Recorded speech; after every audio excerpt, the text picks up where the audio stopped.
Welcome to the Linux Foundation Certified System Administrator Exam Preparation course. This introductory session outlines the syllabus and provides a roadmap for mastering the performance-based nature of this certification. This is an unofficial, independently produced course. It is not affiliated with, endorsed by, or connected to the Linux Foundation in any way. All trademarks, including LFCS, belong to their respective owners. The LFCS exam is unique because it demands practical, real-world skills rather than theoretical memorization. Throughout this journey, we will explore the core pillars of Linux system administration, starting from the essentials of command-line text processing and moving into the critical aspects of operating running systems. You will learn how to navigate the boot process, manage services and processes, and configure complex networking environments. Each module is designed to build your confidence using the specific tools and utilities that the Linux Foundation deems vital for modern sysadmins. By the end of this curriculum, you will possess a deep understanding of security hardening, storage management, and service configuration. We will prioritize the habits required for performance-based testing, such as efficient documentation access and rapid troubleshooting.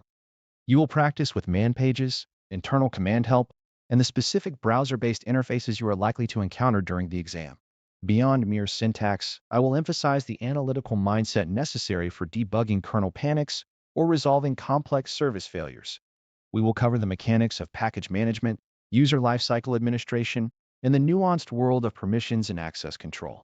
This structure ensures that you are not just passing an exam, but preparing for the operational realities of a production environment. Choosing this course means committing to a comprehensive review of the Linux ecosystem.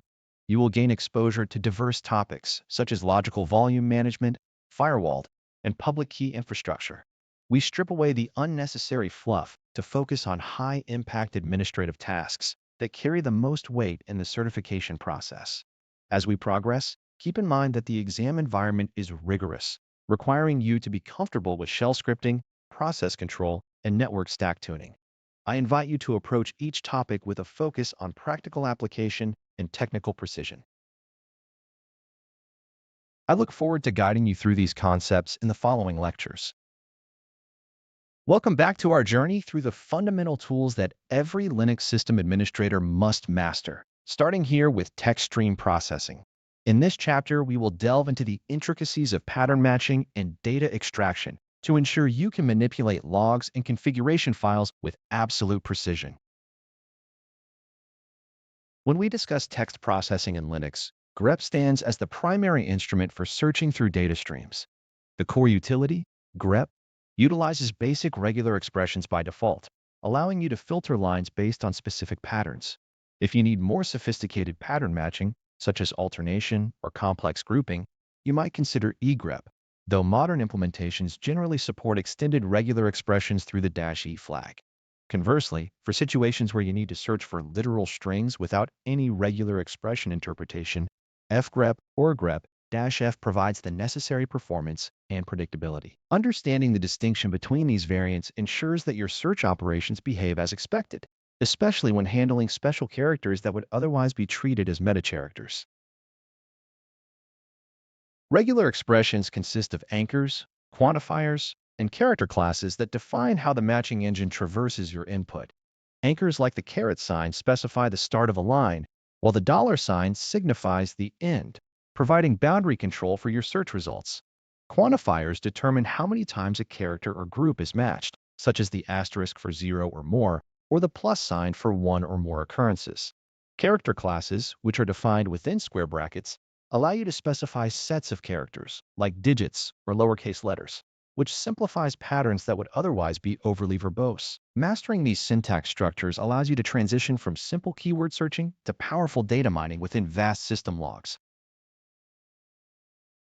The Grep family of tools also offers several flags that improve your ability to navigate file systems and handle complex data streams. Using the -r or -r flag allows for recursive searching through directory trees, which is invaluable when you are attempting to locate a specific configuration parameter hidden within numerous subdirectories. If you require context for your search, the -c flag, or the more granular -a and -b flags, provides lines before or after the matches, which is often crucial when diagnosing errors in multi-line configuration files. Furthermore, the -n flag will display the line numbers where matches occur, drastically reducing the time required to perform manual file edits after identifying a problem. Standard input processing is the mechanism that makes Linux tools truly composable through the use of pipes. When you pipe the output of one command into Grep, you are essentially treating that stream as a virtual file, enabling real-time analysis of process lists or network statistics. Grep handles binary files by default by stopping after a match and notifying you that the file is binary. However, you can override this behavior with the -a flag if you need to search within a binary file as if it were text.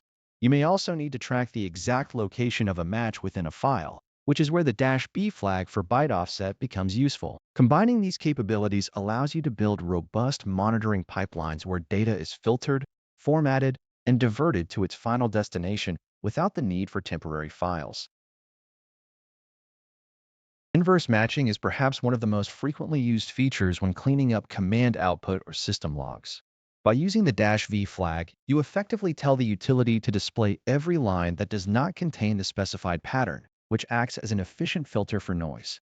This is particularly useful when you have a long list of system processes and you wish to exclude known background services or idle threads that are cluttering your field of vision. When combined with other streams, this allows you to build sophisticated command chains that isolate exactly the information required for administrative decision-making. Thinking in terms of stream manipulation rather than individual file operations will significantly enhance your system administration efficiency. See you in the next lecture.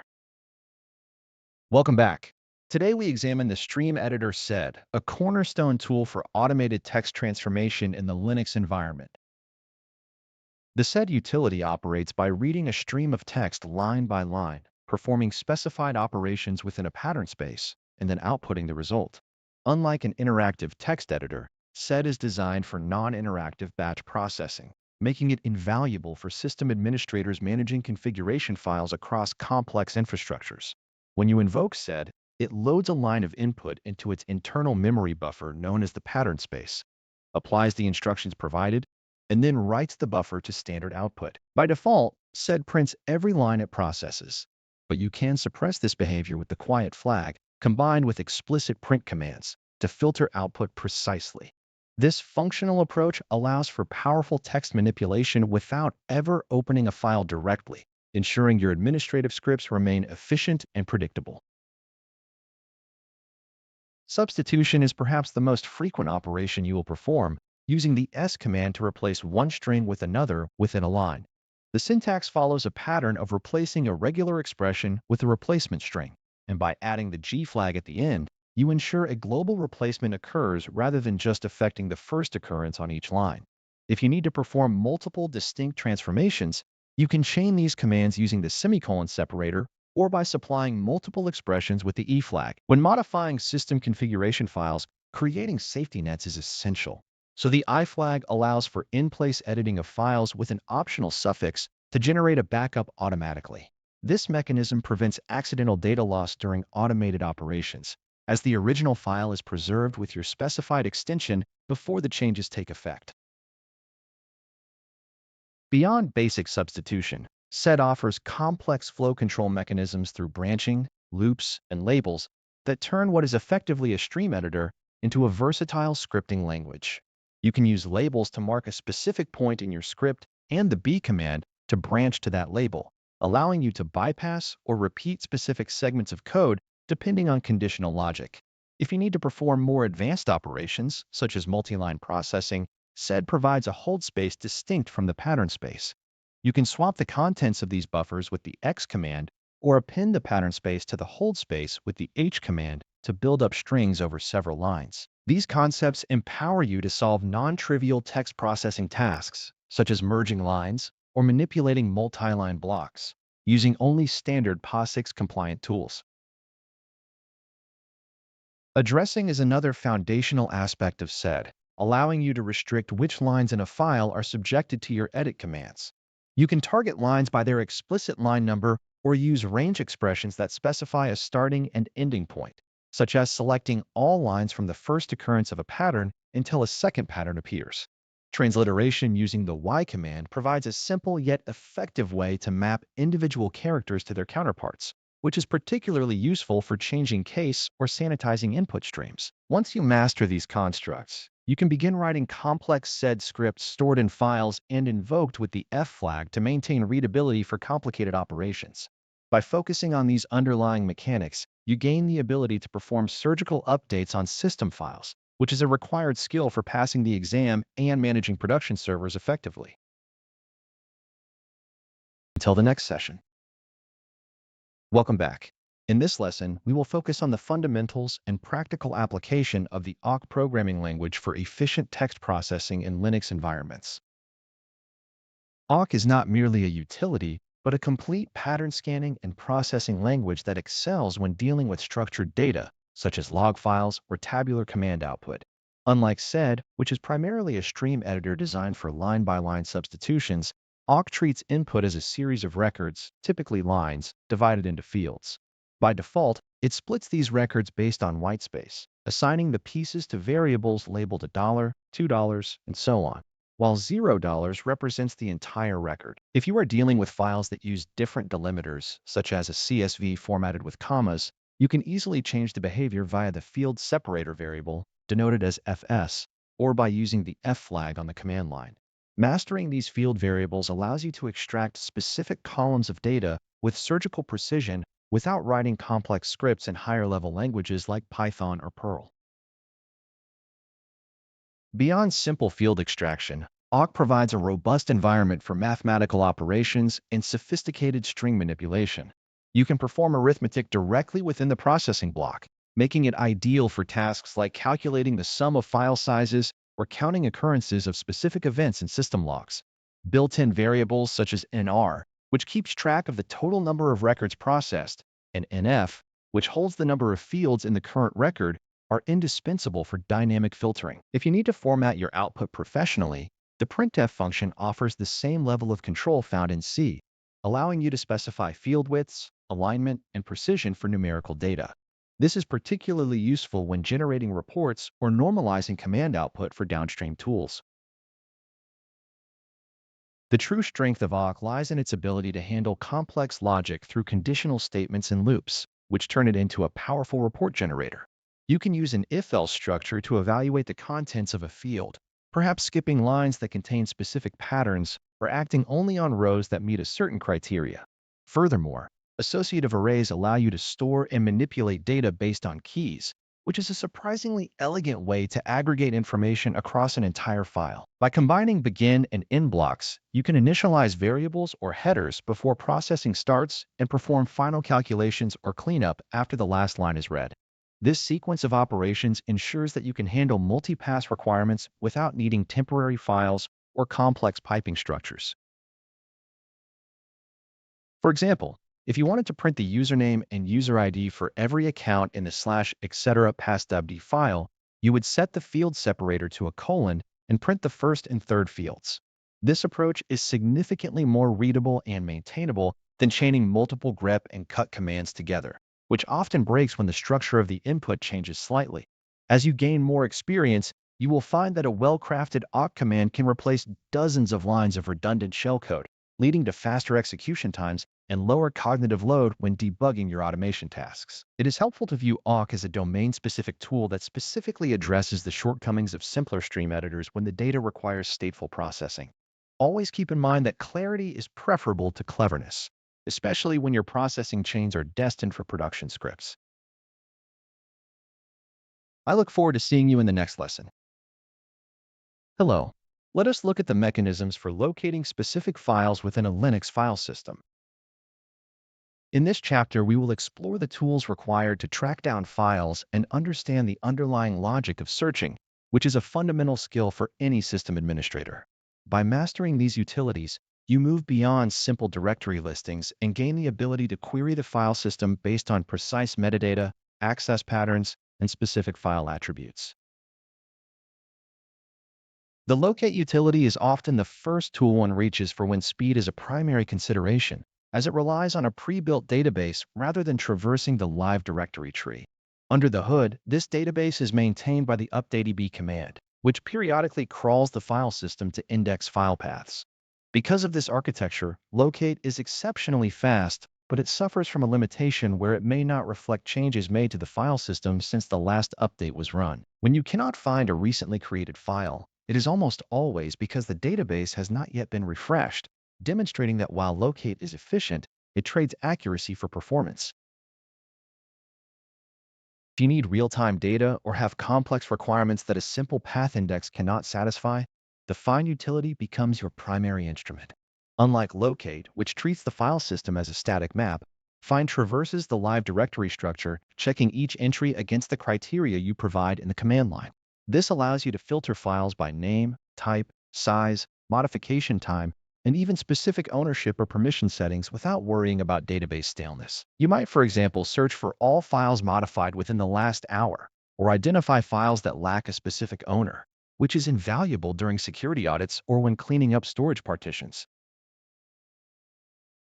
The power of find truly emerges when you combine search criteria with the ability to execute commands on the discovered items using the exec or delete flags. By leveraging the exec option, you can invoke external utilities on every single result, effectively piping the output of your search into further processing logic. A common pattern is to use find to identify files and then pipe them into zargs, which builds and executes command lines from standard input. This approach is highly efficient for batch operations, such as changing permissions on thousands of discovered files or compressing log archives that have exceeded a certain size threshold. Understanding how to control the search depth is another critical aspect of working with find, especially when a file system spans massive storage arrays or network-mounted volumes. By utilizing the max depth and min depth flags, you ensure that the utility does not waste system resources by recursing into directories that are irrelevant to your task. This granular control is equally important when you are working with symbolic links, as you must decide if your operation should follow them or ignore them, a choice that can significantly alter the scope of your search. Careful use of depth control prevents accidental modification of protected system files and keeps your operational impact contained within the target dataset. When dealing with time-based searches, you must distinguish between access time, which indicates the last time a file was read, and modification time, which denotes when the content was last altered. There is also the status change time, which tracks metadata updates like ownership or permission modifications, providing a complete picture of an object's history. These different timestamps allow you to reconstruct the life cycle of an application or a configuration file, which is often necessary when investigating system errors or unauthorized changes. Because these flags work relative to the current time, you can define windows of interest and automate the retrieval of files that were altered during an incident. Regex matching provides another layer of complexity, allowing you to use advanced pattern matching to locate files even when their naming conventions are inconsistent. While basic globbing is often sufficient for simple tasks, the regex and iregex flags permit a richer syntax for complex requirements. This is particularly useful when you need to match files that conform to specific naming patterns generated by logging services or automated backup jobs that do not follow simple sequential numbering. When you combine these regular expressions with the ability to ignore case sensitivity, you build robust administrative scripts that are both flexible and highly resilient to variations in naming schemas. Effective file management also requires a keen eye on file permissions, as they directly dictate the scope of what the system or a user can interact with during a search. Owners, groups, and others are each granted read, write, or execute rights, but special bits like sedgwid, sedgid, and the sticky bit add nuances that every administrator must understand to properly secure a system. The sedgwid bit, for instance, allows a file to be executed with the permissions of the file owner, which is a powerful feature that warrants strict monitoring. Identifying files that have these special bits set, or finding files that reside in world-writable directories, is a common task during security hardening, as these locations are prime targets for privilege escalation. See you in the next lecture. Welcome back. In this session, we will examine the standard tools for archiving and compressing files in a Linux environment. Archiving is fundamentally the process of grouping multiple files and directories into a single file, while compression reduces the overall data footprint of that archive. The primary utility for this task in the Linux ecosystem is tar, which originally stood for tape archive. When you use tar, you are bundling a collection of objects into a stream that can be stored as a single file on disk or sent directly to a tape device. It is important to realize that tar, by default, does not perform any compression on the data it packages.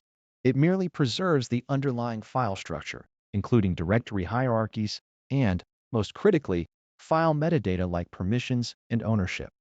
Preservation of this metadata is a major reason why tar remains the preferred method for backing up Linux file systems. To create an archive, you typically use the subcommand C along with F to specify the file name. If you want to compress this archive immediately, you can introduce compression flags such as Z for Gzip, J for Bzip2, or J for XZ. Gzip is generally the fastest and most common choice for general-purpose compression, whereas Bzip2 offers better ratios at the cost of increased processing time. XZ is a more modern alternative that provides even higher compression ratios, making it ideal for distributing very large software packages. When you extract an archive, you swap the create flag for the extract flag, denoted as X. You should always ensure you understand the target path where data will be extracted to prevent overwriting existing files in your current working directory. Managing archives often requires inspecting their contents without necessarily unpacking them. The list command, represented by the letter T, allows you to view all members of an archive file, which is useful for verifying that you have the correct files before proceeding with the restoration. If you find that you need to add a new file to an existing archive, the append flag, designated by R, permits this operation. Note that you generally cannot append to an archive that has already been compressed, as the compression layer exists on top of the tar stream. You would need to decompress, append, and then recompress. For complex backup scenarios, you might encounter multi-volume archives, which split the data into chunks across several files, a feature originally intended for historical physical media constraints, but still relevant for large datasets today. Advanced control over archiving often involves the use of relative versus absolute paths. If you create an archive using absolute paths, such as starting from the root directory, tar will strip the leading / by default to prevent dangerous extraction patterns that could overwrite your system files. You can force the preservation of absolute paths by using the appropriate flag, though this is rarely recommended for safety reasons. Furthermore, modern versions of tar handle sparse files efficiently, meaning that if you have a file with large blocks of zeros, the archive process will note this rather than bloating the archive with empty data blocks. This is a crucial optimization when archiving database files or virtual disk images that contain large ranges of unallocated space. Standard input and output integration provides significant flexibility when you need to chain commands together. By using a dash in place of a file name, tar can read from or write to standard streams, enabling the pipe operator to feed data directly into encryption or transfer tools. Pipelines are a staple of Linux administration because they allow you to compose simple utilities into powerful data processing chains without needing intermediate temporary files. For instance, you could pipe an archive directly into a remote connection utility to back up a file system over the network. Always verify your compression requirements against your hardware's CPU capacity, as high compression levels can significantly slow down system operations on underpowered servers during peak load times. See you in the next lecture. Welcome back. In this session, we will examine the mechanics of file systems through links and the flow of data through streams and redirection. To understand links, one must first understand inodes. An inode is a data structure on a file system that stores metadata about a file, such as the file type, permissions, owner, and the location of the actual data blocks. But notably, it does not store the file name itself. A hard link is essentially an additional directory entry that maps a file name to the same inode as an existing file. Because all hard links point to the same inode, they are indistinguishable from the original. If you modify the content of a file via one hard link, that change is immediately visible through all other hard links. It is important to note that you cannot create hard links across different file systems because inodes are unique only within the scope of a single file system. If you attempt to delete the original file, the data persists as long as at least one hard link remains.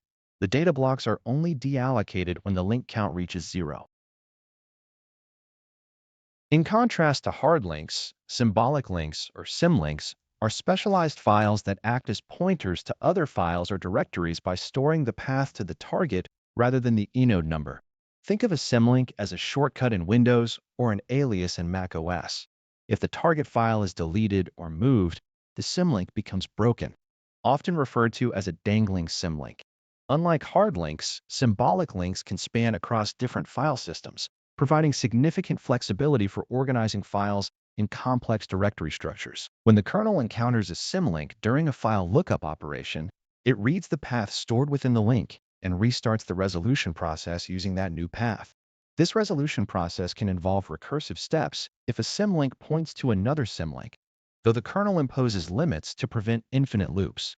Because they reference paths, symlinks are generally more intuitive for users, even if they lack the robust data persistence properties of hard links.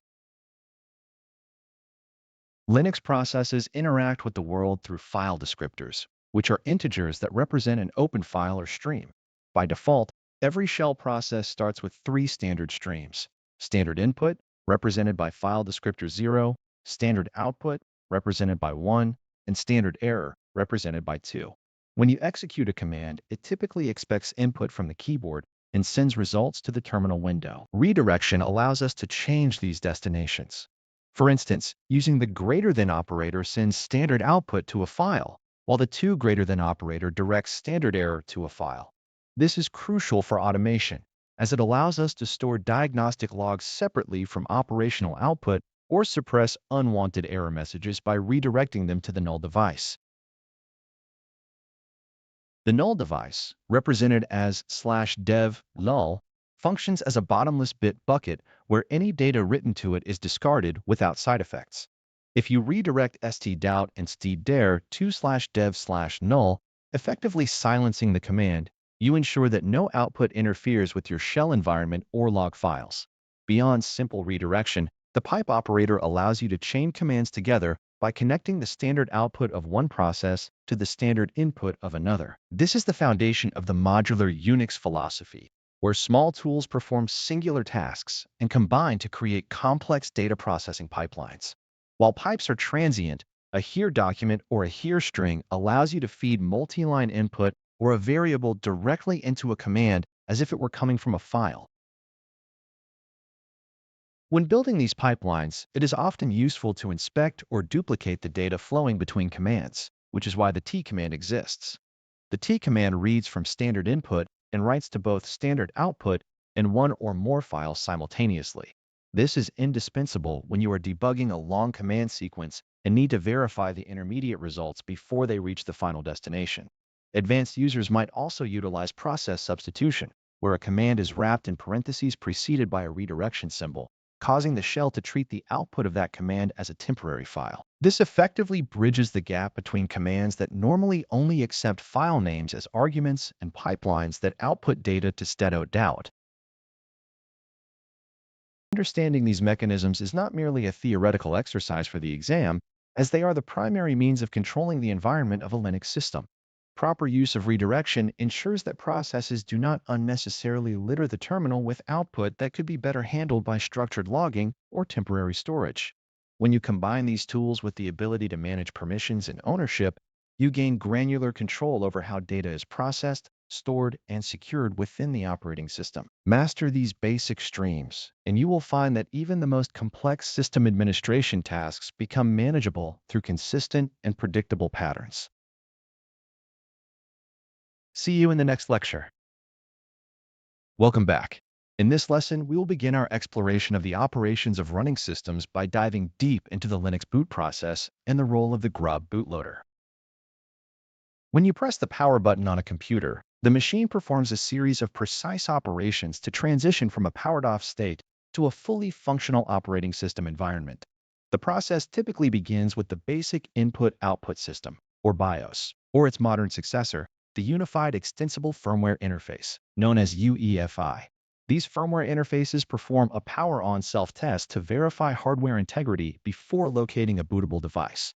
On legacy systems, the firmware looks for the master boot record within the first sector of a disk, which contains a small amount of code that points to the bootloader. In modern UEFI setups, the process is streamlined by looking for an EFI system partition, which contains signed binaries for the operating system that the firmware can directly execute.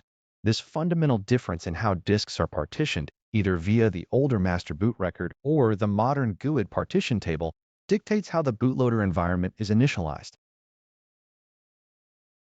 The Grand Unified Bootloader, or Grub, is the intermediary program that manages the transfer of control from the firmware to the operating system kernel. Once it gains control, Grub displays a menu that allows the system administrator to select a specific kernel or boot environment to load. This menu is not a static component. It is dynamically generated based on configuration files located in the boot directory. The primary configuration file, typically named grub.cfg, is generated by scripts that parse internal configuration settings to ensure that all available kernels are listed. Because directly editing the Grub configuration file is discouraged due to the risk of automated script overwrites, system administrators modify settings in a specific configuration file and then regenerate the main menu entries. This process ensures that the boot menu remains synchronized with the actual kernels present on the file system, thereby preventing boot failures that occur when the bootloader points to missing files. A critical feature of modern bootloaders is the support for chaining and secure boot, which provides necessary security and flexibility in complex infrastructure environments. Chaining is the mechanism by which one bootloader hands off control to another, which is particularly useful when multiple operating systems coexist on the same hardware. Secure boot is a security standard defined by the UEFI specification that prevents malicious software from loading during the boot process by verifying the digital signature of the bootloader and the kernel. By enforcing this chain of trust, the hardware ensures that only authorized code, which has been cryptographically signed, can interact with the system firmware and kernel space. If a bootloader is modified or lacks a valid signature, the system will refuse to execute it, effectively mitigating the risk of rootkits that might attempt to compromise the system before the operating system is even active. Beyond standard operations, Grub provides powerful tools for system recovery and diagnostics that are essential for any administrator. One such feature is the ability to pass boot parameters directly to the kernel during the startup process by editing the menu entry on the fly. These parameters can change the logging level of the kernel, force the system into different run levels, or specify the root file system path when it cannot be detected automatically. Recovery mode, often referred to as single user mode, is a specific boot target that drops the administrator into a minimal environment without starting most services or network daemons. This state is invaluable when the system is unable to boot fully due to corrupted configuration files, file system errors, or misconfigured security services that need to be reset. By modifying the boot line to include specific flags, an administrator gains the ability to manually mount file systems or inspect the underlying logs to rectify critical issues. Managing the boot environment also involves understanding the persistent state of the bootloader, which is often controlled by a specific environment variable file. This file, known as grub, allows the bootloader to remember certain states, such as the last successful boot entry or specific flags that need to be set for the next reboot.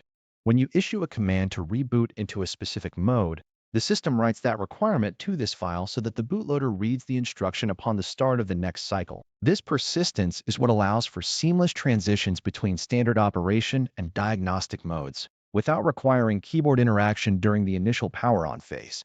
Keeping this environment configuration stable while ensuring that the primary configuration files are correctly generated is the hallmark of a resilient system administrator. By carefully orchestrating these components, you maintain control over the most sensitive part of the server lifecycle, ensuring that the kernel is always loaded with the correct parameters and security requirements. See you in the next lecture. Welcome back. In this lesson, we will examine the mechanics of how the Linux kernel interacts with the initial RAM file system and the runtime parameters that govern system behavior. The Linux kernel is a monolithic entity, but it is not static. When a system boots, the kernel must be able to locate and load the necessary drivers to mount the root file system, a task complicated by the fact that those drivers might reside on the very storage media the system is trying to access. This is where the initial RAM file system, or Initramfs, becomes indispensable. Think of the Initramfs as a temporary minimal environment that the bootloader loads into memory alongside the kernel. It contains the essential binaries, scripts, and kernel modules required to initialize the system hardware, detect disks, and eventually pivot into the true root file system. Tools like Drakit are typically employed to generate these images by scanning the current system configuration and bundling the necessary drivers.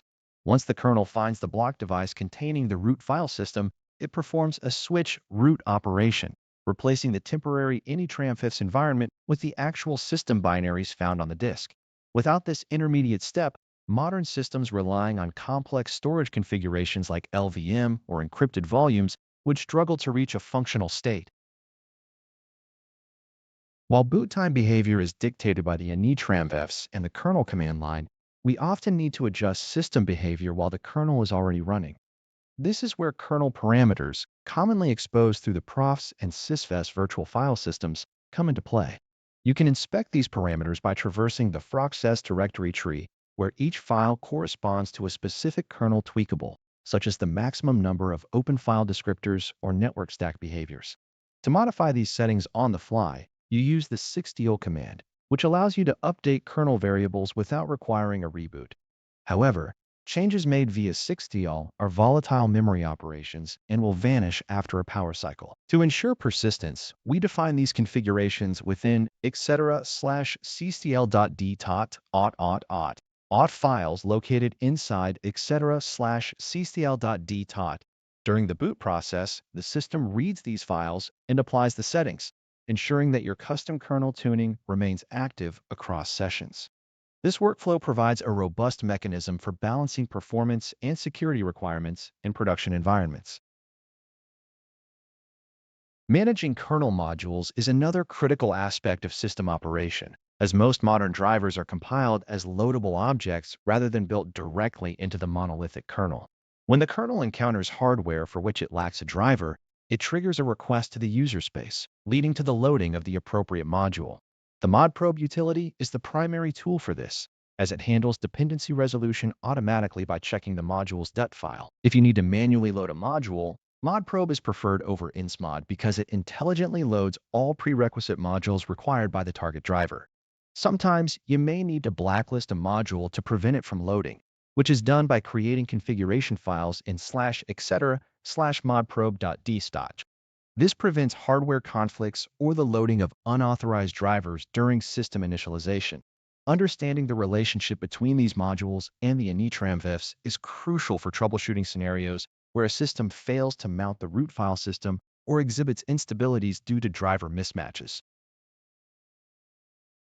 Finally, we must address the reality of system failures, specifically kernel panics and oops. A kernel panic occurs when the system reaches a condition from which it cannot safely recover, halting all operations to prevent data corruption. An oops, while less severe, is an indication that the kernel has encountered an unexpected state, potentially indicating a bug or hardware fault. Debugging these events often involves analyzing the kdump mechanism, which captures the state of the kernel memory during a crash. When configured, kdump loads a secondary kernel into a reserved portion of RAM that takes control if the primary kernel panics, allowing you to dump the memory contents to a file for later analysis. By reviewing these crash dumps, you can identify the exact submodule or driver responsible for the failure and adjust your kernel parameters accordingly. This level of visibility is what separates an amateur configuration from a maintainable, enterprise-grade system. See you in the next session. Welcome to the chapter on operating running systems. In this session, we will discuss how to manage system targets to control the state and service configuration of your Linux machine. In the modern Linux ecosystem, the boot process and service management are governed by systemd, which replaces the legacy system vive run levels. A target is essentially a synchronization point that defines a set of services and units that should be active when the system reaches that state. You can think of a target as a logical group of processes geared towards a specific operational mode. For instance, the multi-user bot target is the standard non-graphical environment, while the graphical target adds display managers and desktop environments to that base. These targets are defined by unit files, which are text files ending in the .target extension containing directives that specify which other units are required or wanted. By isolating a target, you instruct the system to shut down all processes not required by that target, effectively transitioning the machine from one state to another. Managing these states requires the systemctl command, which serves as the primary interface for systemc. You can discover the current default target by querying the configuration, which usually points to a symbolic link under the system directory structure. To change the state of the machine temporarily without altering the permanent default, you use the isolate command, which stops all currently running services not part of the destination target. If you wish to make a permanent change to the default boot state, you update the symbolic link that points to the desired target file. It is worth remembering that targets also manage dependencies. When you start a target, systemd resolves all required units, services, sockets, and timers associated with that target to ensure the environment is correctly initialized. This dependency tree is what makes systemd more efficient than older sequential initialization scripts. Beyond simply switching states, you may occasionally need to intervene when a system fails to boot into its normal operational mode. The rescue target provides a minimal environment where a root file system is mounted with single-user access, while the emergency target offers the bare minimum necessary for a root shell. These are critical for debugging broken configurations or performing manual file system repairs when the system cannot reach multi-user access. Interaction with these states often requires verifying the status of units using the status subcommand, which displays whether a service is active, inactive, or failed. You might also encounter situations where you need to mask a service, which creates a symbolic link to /dev/null to prevent it from ever being started, regardless of the target requirement. Unmasking restores the ability for the service to be managed again, providing a granular layer of control over the system configuration. In troubleshooting issues within these environments, the journalctl utility becomes an indispensable tool. Because systemd centralizes logging, you can filter logs by the specific target or service that is failing, allowing you to trace the lifecycle of a unit from request to execution. You may find that certain services are configured as sockets or timers. These are essentially proxies that trigger the actual service only when there is incoming traffic or a scheduled event occurs. This architecture significantly improves system performance by not keeping unnecessary daemons in memory. By mastering how to inspect these dependencies and manage the transition between targets, you ensure that your system stays predictable and maintainable. This fundamental skill set is required for any professional administrator working with contemporary Linux distributions in production environments. I will see you in the next lecture. Welcome back. In this lesson, we will focus on mastering process management by utilizing the PS and top utilities to understand system performance and lifecycle. When we interact with a Linux system, the kernel is constantly managing a multitude of processes, each requiring resources and scheduling time. The PS command serves as our primary snapshot tool, allowing us to inspect the state of these processes at a single point in time. When invoked without arguments, it displays processes associated with the current shell, but its true power lies in the wide variety of flags it accepts. By using the aux flags, for instance, we can view processes from all users, including those without a controlling terminal, providing a comprehensive overview of the system state. We focus our attention on columns like PID, which identifies the process unique identifier, and the stat column, which shows whether a process is running, waiting, or in a zombie state. Understanding the difference between a process that is sleeping in an interruptible state and a process that has become an orphan or zombie is fundamental to effective troubleshooting. While a snapshot provided by PS is invaluable for scripts and occasional checks, we often require a dynamic view of how resources are consumed over time. This is where top enters the picture, acting as a real-time monitor that continuously refreshes its display to reflect current CPU and memory utilization. The top interface categorizes system load and task distribution at the top of the screen, followed by a dynamic list of processes sorted by their resource consumption. You can interact with this tool by changing the sort order, filtering by specific users, or even sending signals to processes directly from the interface. It is important to remember that tools like PS and top essentially read data from the flash proc file system, which acts as an interface into the kernel's internal data structures. When you observe a process consuming excessive CPU cycles, you should not assume it is broken until you have cross-referenced its parent process and the associated load average. In addition to the standard PS and top commands, it is useful to be aware of how the system visually represents process hierarchies through utilities like pstree. This command helps us visualize the relationship between parent processes and child processes, which is crucial when debugging daemonized services that spawn subprocesses. When investigating why a specific application behaves erratically, understanding its place in the process tree often reveals whether it was triggered by a specific user session or started as a standalone system service at boot. Monitoring resource usage is not just about identifying the hung process, but about recognizing the normal behavior of a healthy system versus the erratic behavior of a compromised or failing one. We must look at memory resident versus shared sizes and understand how the system's scheduling priority ultimately influences what we see on our screens. Careful observation using these tools will eventually become second nature, allowing you to ascertain the health of an underlying server at a mere glance. See you in the next lecture. Welcome back to our exploration of system administration, where today we focus on the mechanics of process scheduling and priority management. In the Linux kernel, the CPU acts as a finite resource that must be shared among multiple competing processes. The scheduler is the component responsible for deciding which process runs at any given moment, often using the completely fair scheduler by default. When you observe a system under load, you might notice that some tasks demand more attention than others from the processor. By default, processes start with a neutral priority, but scenarios frequently arise where you need to influence this behavior. Changing how the scheduler treats a specific task requires an understanding of how Linux interprets niceness and execution priority. This control allows you to keep the system responsive for critical services even when batch jobs consume significant computational cycles. The concept of niceness is an integer value ranging from -20 to +19 that influences the scheduling priority of a process. A lower or more negative nice value grants a process higher priority, meaning the kernel will allocate it more CPU time. Conversely, a higher or more positive value makes the process nicer to others, causing it to receive fewer CPU cycles. Only a process running with root privileges can decrease its nice value or set it to a negative number to gain increased priority. Regular users are permitted to increase the nice value of their own processes, but cannot reclaim priority once it has been relinquished. This asymmetry protects the system from unprivileged users accidentally or maliciously starving the kernel of necessary resources. You can influence the priority of a new process at the moment of its execution using the nice utility.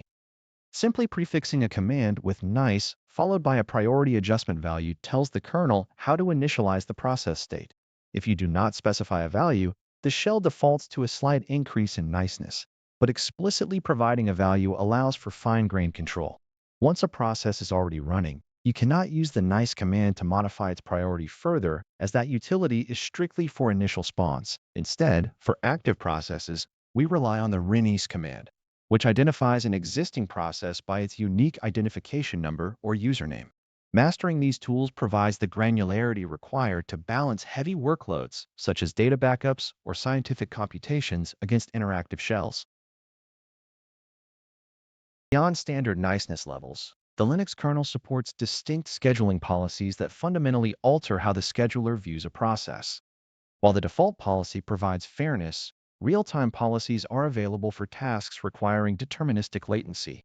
These real-time priorities are separate from standard nice values and are mapped onto a scale from 1 to 99. A process running under a real-time policy will almost always preempt any standard process, regardless of their relative nice values. This is essential for specialized software like audio processing or industrial controllers where missing a timing window results in failure. Misconfiguring these policies can easily lead to a system hang, so use them sparingly and only where the requirement strictly demands it. When troubleshooting why a system feels sluggish, the top utility serves as an immediate window into process behavior and priority distribution. Within top, you can monitor the PR column, which represents the kernel scheduling priority, and the NI column, which displays the actual nice value. The interface even allows you to change the nice value of a process interactively by pressing the R key, followed by the process identifier and the new value. Integrating these observations with tools like the PS command, where you can format output to show priority values, enables a systematic approach to performance analysis. By examining these metrics alongside CPU utilization percentages, you build a mental model of how your system architecture handles concurrent requests. This visibility turns subjective sluggishness into actionable data that you can address through strategic priority adjustments or rescheduling of resource-intensive tasks. See you in our next session. Welcome back. Today we are tackling kernel module management to ensure your system hardware operates exactly as intended. We will explore how to dynamically load, remove, and configure drivers without needing to reboot the system. The Linux kernel is a monolithic entity designed to be extensible through the use of loadable kernel modules, or LKMs. These modules are essentially bits of code that can be inserted into the running kernel to provide additional functionality, such as hardware drivers, file system support, or network protocols. Because it would be impractical to include every possible driver for every piece of hardware in the base kernel binary, the module system allows us to keep the kernel image small while maintaining flexibility. You can view currently loaded modules at any time by using the lsmod command, which parses the information found in the /proc/modules file. This output displays the name of the module, its size and memory, and the number of instances or other modules currently using it. Understanding these dependencies is the first step in effective kernel maintenance, especially when dealing with hardware that requires specific proprietary drivers. When we need to interact with these modules, the modern utility of choice is modprobe, which is far superior to the older tools like insmod or rmmod. While insmod simply attempts to insert a module file into the kernel, it is effectively blind to dependency chains and will often fail if other related modules are not already present. Modprobe, by contrast, looks at the module dependency file generated by depmod and automatically loads all necessary prerequisites before loading the target module. If you need to view detailed information such as the author, description, or license of a module before loading it, modinfo is the utility you should reach for. These tools rely heavily on the /lib shmodules unamr directory structure, which is organized by kernel version to prevent compatibility mismatches. Always ensure that your kernel version matches the modules you are attempting to load, as a mismatch will almost always result in an error or a failure to initialize the hardware. Sometimes a specific driver might conflict with hardware or trigger an unwanted auto-loading process that interferes with system stability. In these scenarios, we use a configuration file, typically found in etc. modprobe.dstaff to blacklist the module and prevent the kernel from loading it automatically. A simple configuration file containing a blacklist line for the module name effectively silences the modprobe service for that driver. Beyond simple loading, you may also need to pass specific parameters to a module at load time, such as configuring a network card to run at a specific speed or duplex setting. You can achieve this by adding an options line in the relevant configuration file, which ensures the parameters are applied every time the system initiates the module. This level of configuration, combined with alias definitions that allow you to map generic hardware names to specific drivers, gives the administrator full control over the lower-level hardware interface of the operating system. Troubleshooting module issues often requires reviewing system logs, primarily DemSG or the journal, to see exactly why a module might have failed to initialize. A failure here often manifests as a kernel taint or, in more severe cases, a kernel panic if the module interaction triggers an illegal memory access. When dealing with hardware, always remember that physical layer issues often masquerade as software module errors, so verify your hardware connectivity before diving deep into dependency graphs. If you find yourself in a position where you must compile a module from source, ensure you have the kernel headers installed for your specific release. The compilation process typically involves generating the object files and moving them into the appropriate libmodules path before running depmod to update the dependency maps. Mastering these tasks will give you the confidence to manage hardware resources effectively and resolve complex driver conflicts that often plague production server environments. See you in the next lecture. Hello, and welcome back. In this session, we are going to explore the mechanics of password aging for local system accounts. Managing the life cycle of credentials is a fundamental aspect of maintaining a secure Linux environment. When we discuss local accounts, we are primarily concerned with how the operating system stores and validates identity information. The core of this mechanism resides within the testera pastabdid and essetestera pastabdid and essetestera shadow files. While etc. pastabdid historically contained password hashes, modern systems have migrated this sensitive data to /etc. shadow, which is readable only by the root user. Each line in etc. shadow corresponds to a system user and contains 9 distinct fields separated by colons. These fields define critical attributes such as the hashed password, the last date of change, and various aging parameters that control how often a user must update their credentials. Understanding the layout of this file is essential for any administrator tasked with enforcing security policies manually or via automated scripts. The aging mechanism specifically utilizes the remaining fields in the shadow file to manage security rotations. We define the maximum number of days a password remains valid, after which the system forces a change. Alongside this, we specify a minimum number of days before a user is allowed to change their password again, which prevents rapid-fire rotations that might bypass historical password constraints. The system also supports an inactivity period that locks an account if the password has expired and the user fails to change it within a specified window. Furthermore, you can configure a warning period that alerts users as their expiration date approaches, prompting them to take action before being locked out. These controls are not just suggestions, they are the bedrock of compliant access management in professional infrastructures. To interact with these settings without directly editing the /etc. shadow file, we rely on the change utility, which is the standard tool for managing password expiration information.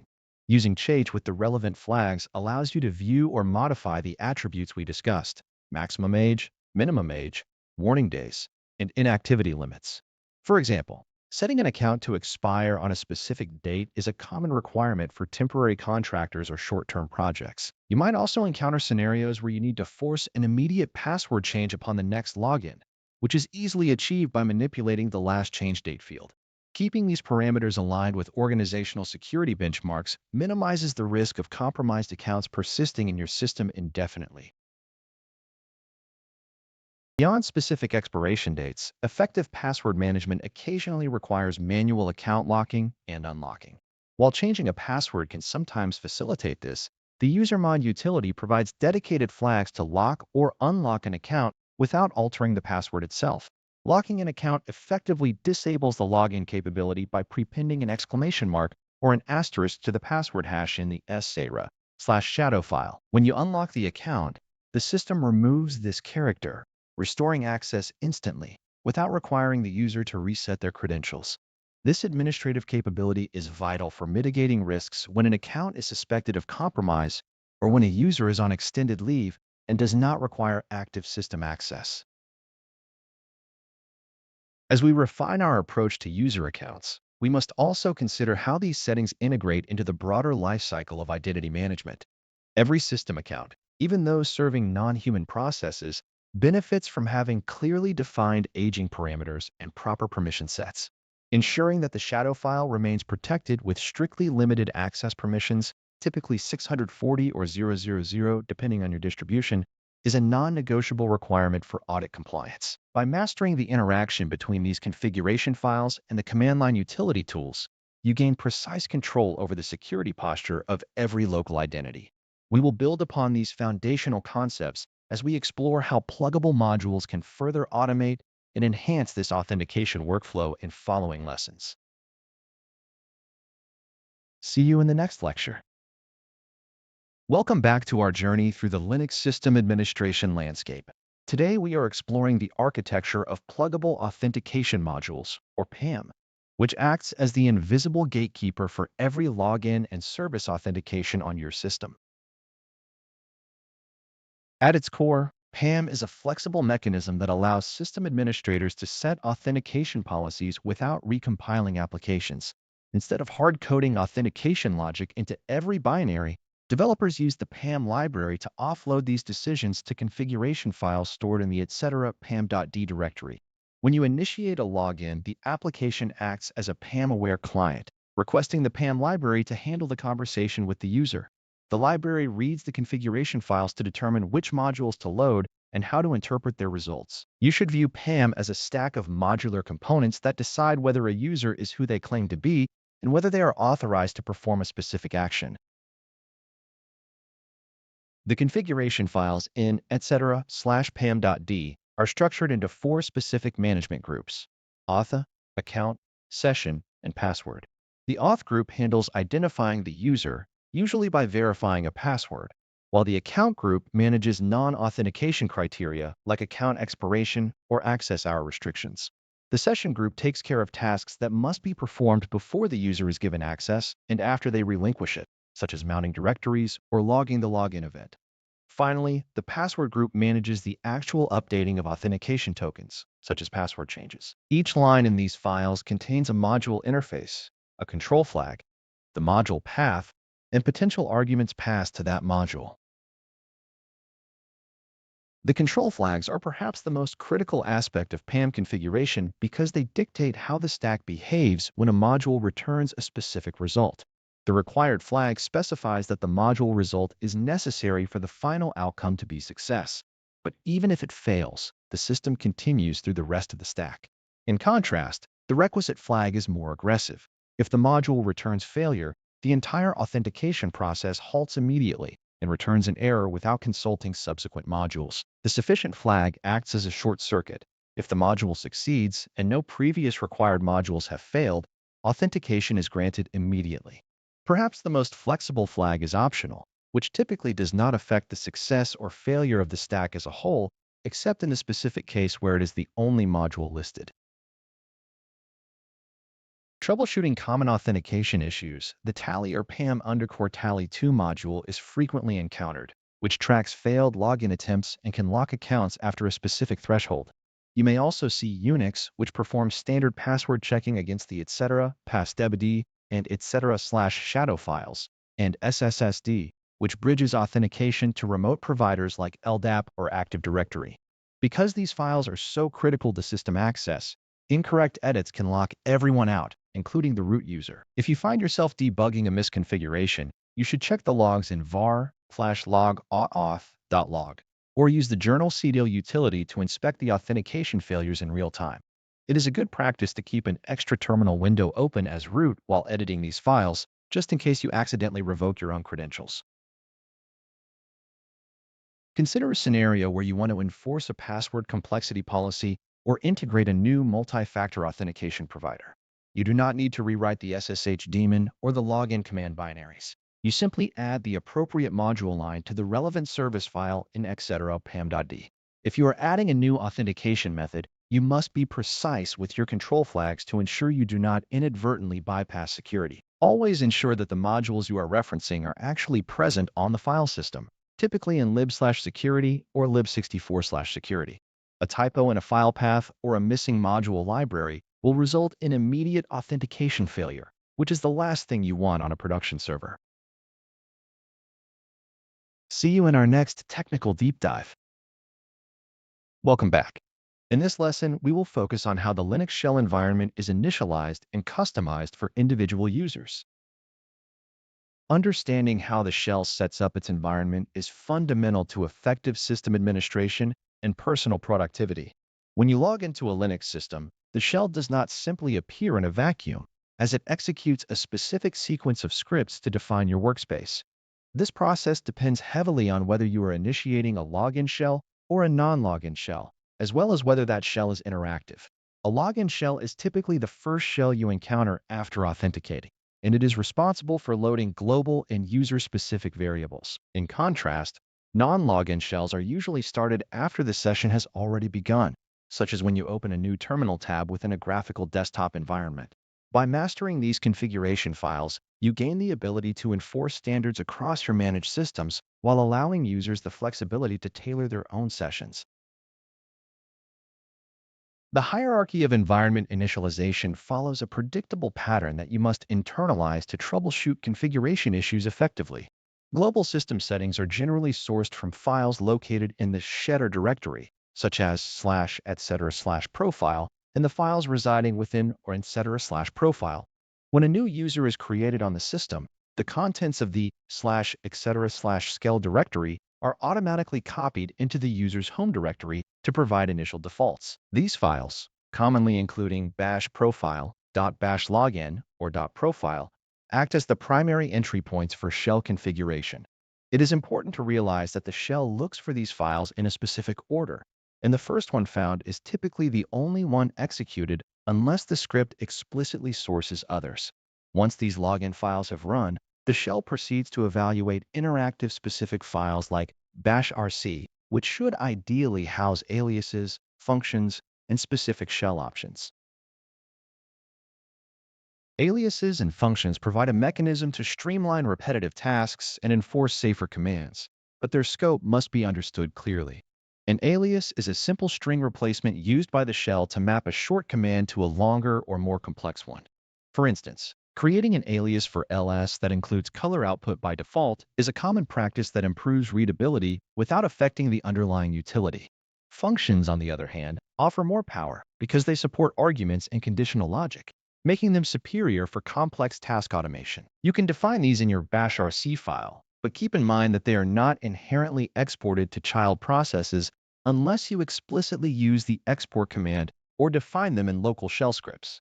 Modifying the path variable is another frequent requirement, where you prepend or append directories to define the order in which the shell searches for executable files. Controlling the default behavior of newly created files is handled through the umask value, which is essentially a bit mask that dictates which permissions are inhibited. When a process creates a file, the system starts with a base set of permissions and then clears the bits specified by the umask. For example, a default umask of 0022 means that files are created with 644 permissions, as the write bits for group and others are removed. You should configure these values within the shell startup files to ensure that system security policies regarding file access are consistently applied. Shell options controlled by the shop command allow you to further refine how your environment interprets input and handles directory navigation. These settings might include enabling extended globbing or changing how the shell handles case-insensitive name completion during interactive sessions. Security and maintainability require that you do not leave user environments in a state of chaos across a fleet of servers. By centralizing common configuration snippets within etc. profile.d, you can ensure that every user on the system inherits consistent aliases, environment variables, and security-related defaults. This is a far more scalable approach than attempting to manage individual home directory configurations manually, which is prone to human error. Always remember that user-level files in the home directory will take precedence over global scripts, providing a balance between administrative control and user autonomy.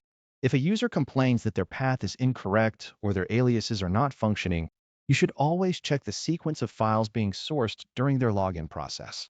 This systematic approach to environment management ensures that the user experience is stable, predictable, and aligned with your organizational security requirements. Talk to you in the next lecture. Welcome back to our discussion on system administration, where we now turn our attention to the task of integrating our Linux hosts into a centralized directory service. This chapter focuses on configuring LDAP clients to allow for unified identity management across your infrastructure.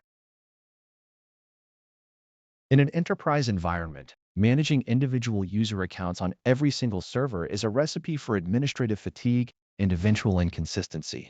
By centralizing user credentials within an LDAP directory, we allow our Linux systems to delegate authentication and authorization to a trusted authority.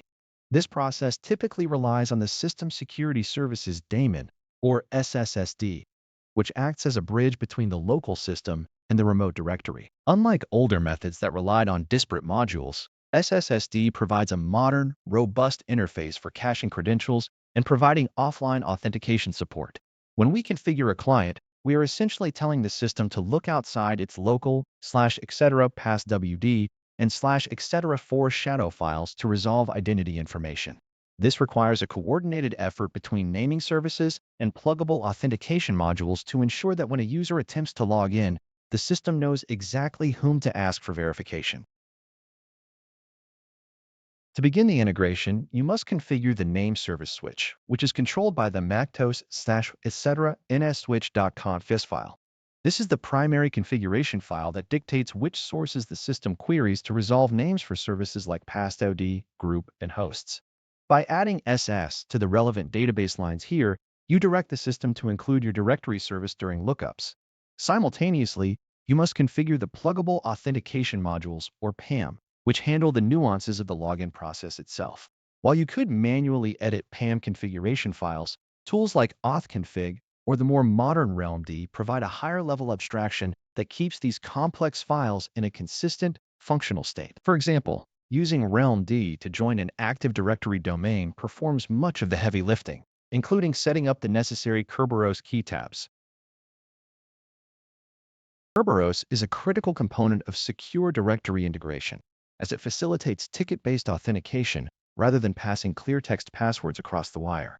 When a client performs an operation against the directory, the user typically obtains a ticket-granting ticket via the commit command. You can verify the presence and the expiration of these tickets using CLIST, which is essential for troubleshooting authentication failures. Once the client has a valid identity, you can perform queries against the LDAP server using the LDAP search utility. This tool requires you to define a search base, often referred to as the base distinguished name, which tells the client where in the directory tree the search should begin. You can perform these queries anonymously if the directory allow it, or authenticate as a service account to view restricted attributes depending on the security policies implemented on the server. When dealing with LDAP directory structures, understanding the relationship between schemas, base DNs, and attribute mappings is absolutely paramount. An LDAP schema defines the allowed object classes and the attributes that each entry must or can possess. For instance, a user object might require a specific UID, GID, and a home directory attribute to be useful for a Linux login session. If your environment uses a non-standard schema, you may need to map these directory attributes to the standard fields that SSSD expects. Furthermore, always prioritize configuring TLS or SSL encryption for your client connections, as sending authentication traffic in the clear is a significant security risk. By setting the appropriate TLS options in your sss.conf file, you ensure that even if traffic is intercepted on the network, the sensitive credentials remain protected behind an encrypted tunnel. Finally, consider the nuances of binding and efficient searching within your directory tree. Binding is the process of establishing a connection between the client and the LDAP server, either as an anonymous user or a specific privileged user. Once bound, the search filters you craft determine the performance and scope of your identity lookups. A well-constructed search filter, such as an object class filter for users, narrows down the results returned by the directory, which reduces latency during login. These filters are defined within the SSSD configuration block to ensure that only authorized entities can be resolved by the system. Monitoring these lookups and ensuring the directory server remains reachable through appropriate firewall rules is the final step in maintaining a healthy, integrated client setup. See you in the next lecture. Welcome back to our exploration of system administration, where today we turn our focus to the constraints we place on user data consumption through file system quotas. In this chapter, we will master the management of file system quotas to ensure equitable storage distribution and prevent any single user or group from exhausting system resources. We will examine the theory behind block and inode limits, the implementation of grace periods, and the command line tools necessary to enforce these policies across XFS and Extension 4 file systems. When we manage a multi-user Linux system, we cannot assume that disk space is an infinite resource, and quotas provide the mechanism to enforce boundaries on storage consumption. By implementing quotas, we track and restrict the amount of disk space, measured in blocks, and the number of files, measured in inodes, that a specific user or group may possess. These limits are categorized into soft and hard thresholds, where the soft limit serves as a warning level that allows for temporary overages, while the hard limit represents an absolute ceiling that the system will not permit the user to cross. To manage these effectively, we use file system level options such as user quota, GRP quota, and PRHO quota, which must be enabled at mount time before the kernel can begin accounting for these resources. Without these mount options, the kernel simply ignores the quota data, making the subsequent tools entirely ineffective. The actual enforcement of these policies happens through an interaction between the kernel and utilities like eQuota and setQuota. which allow administrators to define specific numeric boundaries for each entity. When a user creates files, the kernel monitors their resource usage against the defined soft and hard limits, triggering a grace period if the soft limit is breached. This grace period is a crucial component of user experience, as it offers a temporary window of time for the user to delete unnecessary data before the system begins to deny new write operations. The rep quota utility is your primary window into this state, as it provides a comprehensive summary report of the current usage versus the assigned limits for all users or groups on a given partition. By analyzing this report, you can identify potential bottlenecks or users approaching their thresholds, thereby allowing for proactive rather than reactive storage management on your production servers.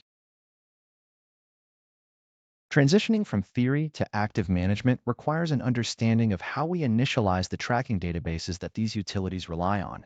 On older systems or specific file system types, the quota check command is used to scan the partition and build the required quota files. Though modern systems utilizing XFS often handle this process more dynamically during the mount process. Once the accounting is active, the quota on and quota off commands serve as the master switches for the enforcement mechanism, allowing you to toggle the system status as needed during maintenance or configuration changes. It is worth noting that quotas are inherently a per-file system construct, meaning that your management strategy must account for the specific mount points and the architectural differences between XFS, which treats quotas as a native metadata feature, and older Extension 4 implementations. By keeping these distinctions in mind, you ensure that your storage policies are both technically sound and effectively applied to the relevant data volumes. I look forward to discussing how these restrictions interact with system-wide user management in our next session. Welcome back. Let's begin our exploration of privilege escalation through the Sudo framework. In any multi-user environment, the principle of least privilege dictates that users should only possess the minimum permissions necessary to perform their technical duties. However, system administration tasks often require temporary elevated authority, which necessitates a secure mechanism to delegate root-level access without sharing the actual root account password. The Sudo utility acts as this intermediary, allowing an authorized user to run commands as another user, typically the superuser, based on a configuration defined in the sudoers file. Managing this configuration requires precision, as even a minor syntax error can lock administrators out of their own systems or inadvertently grant excessive privileges to untrusted accounts. By mastering the sudoers file format, you ensure that administrative responsibilities remain delegated, documented, and strictly controlled across your infrastructure. The central nervous system of sudo is the configuration file located at etc. sudoers, which must never be edited with standard text editors like nano or vi directly. Instead, the Visudo command is mandatory because it provides a critical syntax checking layer that prevents saving a broken file, which would effectively render the sudo functionality unusable system-wide. When you execute Visudo, it locks the file to prevent concurrent access, opens it in your preferred editor, and upon saving, performs a validation sweep to ensure the internal logic and syntax are sound. If the file contains errors, Visudo will prompt you to correct them before leaving the configuration, thereby acting as a safeguard against potential system lockout scenarios. This workflow is the industry standard for managing security policies on Linux systems, and it is the only safe way to modify access rules. Within the sudoers file, you define authorizations using a specific syntax composed of users, host aliases, run specifications, and command aliases. For instance, you might define a specific group, such as the wheel group, and grant its members the ability to execute any command as the root user. A typical entry follows the pattern of user host equals Renice user command, where you can further refine these rules using options like nopasswd or setem. The nopasswd tag allows a user to run a command without entering their password, which is a significant security trade-off that should be used sparingly for specific automated tasks rather than general shell access. You can group commands using command aliases to simplify administrative oversight, allowing you to define a single label for a collection of binaries that a specific user requires for their job functions. Managing the security posture of your systems requires that you understand how sudo handles user environments and logging, particularly regarding sensitive variables. By default, sudo performs a security reset of the environment, clearing out variables that might be used to compromise the integrity of the command execution process. If a specific application requires the preservation of certain variables, such as LDA library path or localized settings, you must specifically allow them using the mvir keep directive within your configuration file. Furthermore, Sudo integrates deeply with the Pluggable Authentication modules framework, meaning that you can leverage existing authentication backends like LDAP or local password hashes to verify user identity before authorization. Because all Sudo actions are typically logged to the system's secure or auth log files, you maintain an audit trail that is essential for compliance and forensic analysis during security investigations. Consider the practical implications of utilizing the wheel group for administrative access, which is a common practice in distributions like RHEL or CentOS. By default, the wheel group is often pre-configured in the sudoers file to permit its members to run any command, provided they supply their own user password. If you strictly follow the recommendation of denying remote root login via SSH, relying on group membership for legitimate users to escalate via sudo becomes your most important security boundary. You must regularly audit these group memberships, as individuals who change roles or leave the organization often retain these permissions if they are not explicitly removed from the delegated groups. Auditing is not just about observing activity after a breach occurs. It is about proactive management of the authorization surface area to ensure that only the correct personnel have the keys to your system's kingdom. See you in the next lecture. Welcome back. In this lesson, we will begin our exploration of networking configuration by examining the mechanics of IPv4 and IPv6 addressing. Modern Linux administration relies heavily on the ability to manage network interfaces effectively, shifting away from manual configuration files toward dynamic tooling. Network Manager acts as the primary service responsible for maintaining network connectivity, providing a unified interface that abstracts complexity away from the kernel. When interacting with this service, the command line utility nmcai serves as an essential tool for scripting and quick adjustments. It allows us to view device states, modify connection profiles, and bring interfaces up or down with immediate effect. For those who prefer a more visual experience while working locally, nm2e offers a text-based user interface that mirrors the capabilities of nmcai in a menu-driven format.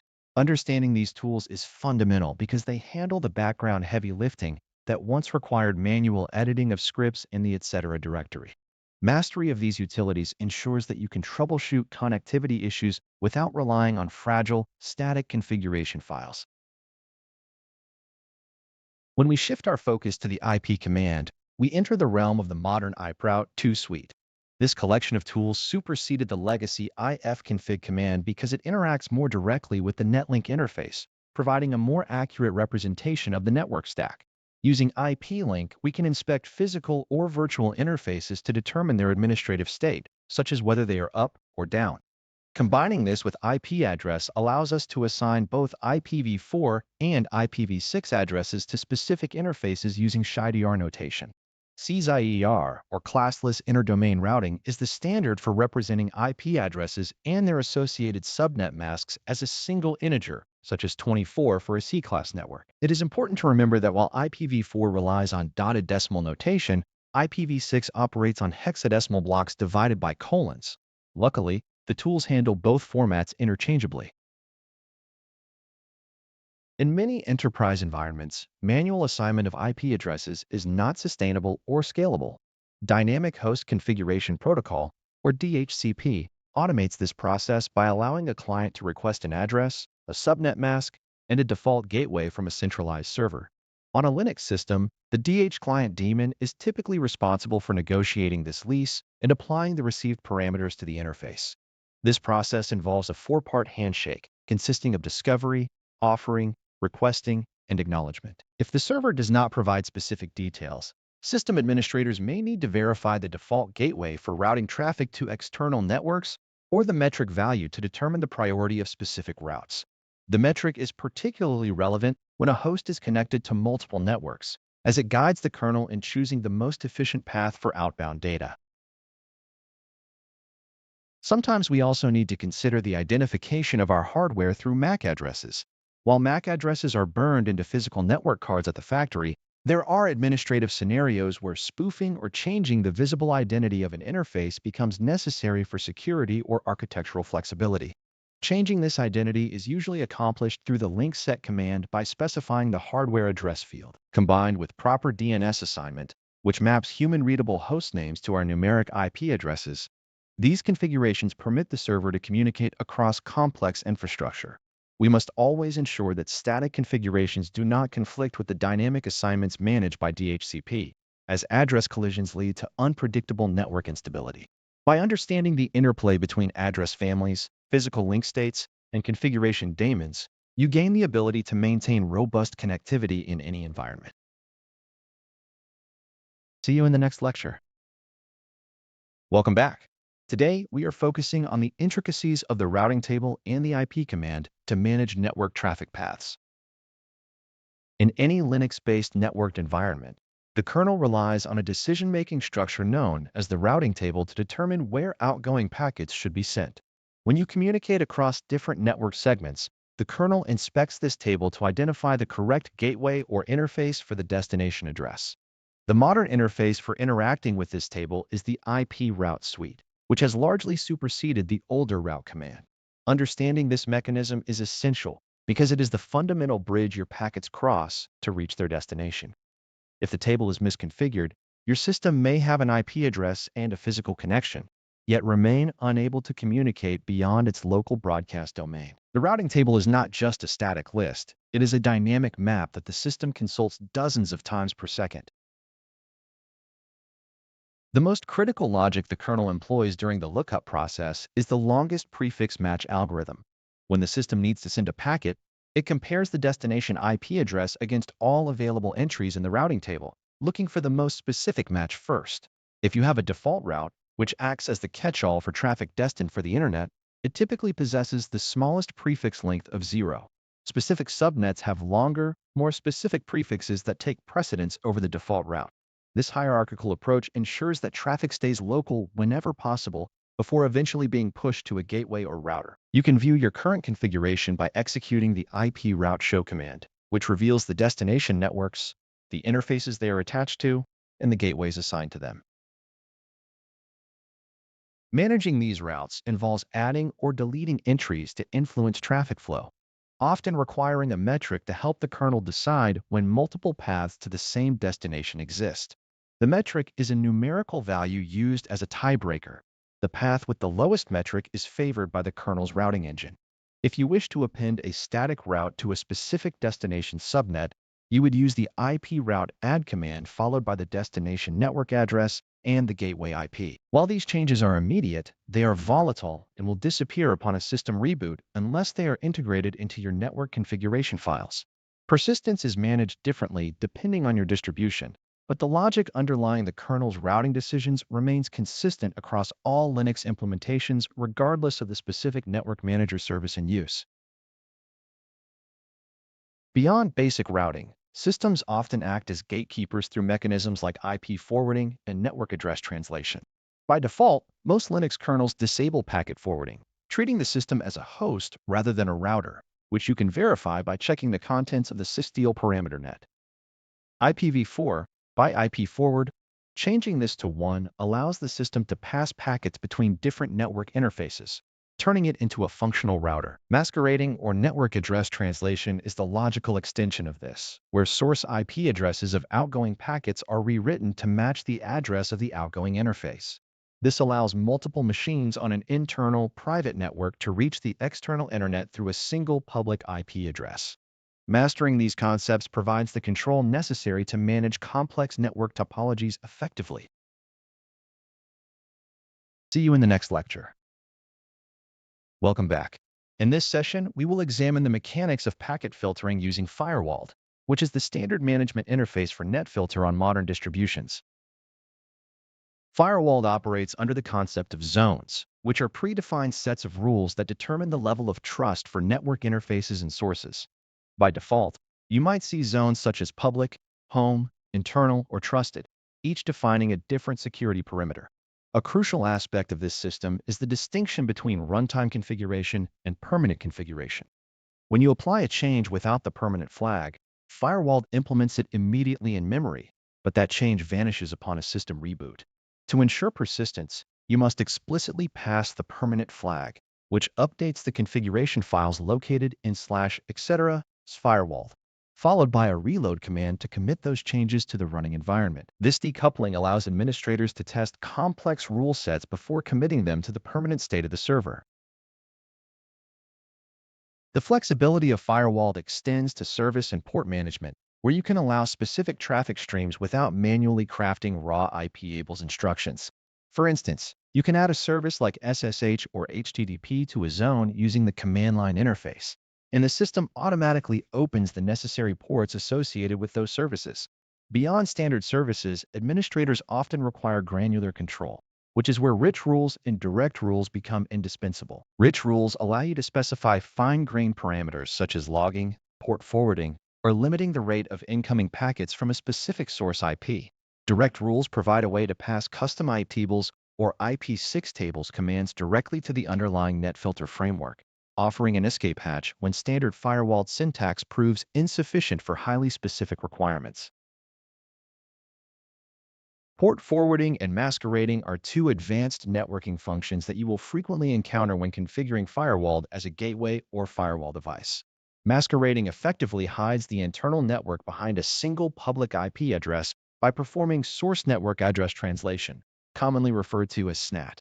This is essential for machines in private subnets that require outgoing internet access but do not possess routable addresses. Conversely, port forwarding allows incoming traffic directed at a specific port on the firewall to be transparently redirected to a different host or port within your internal network.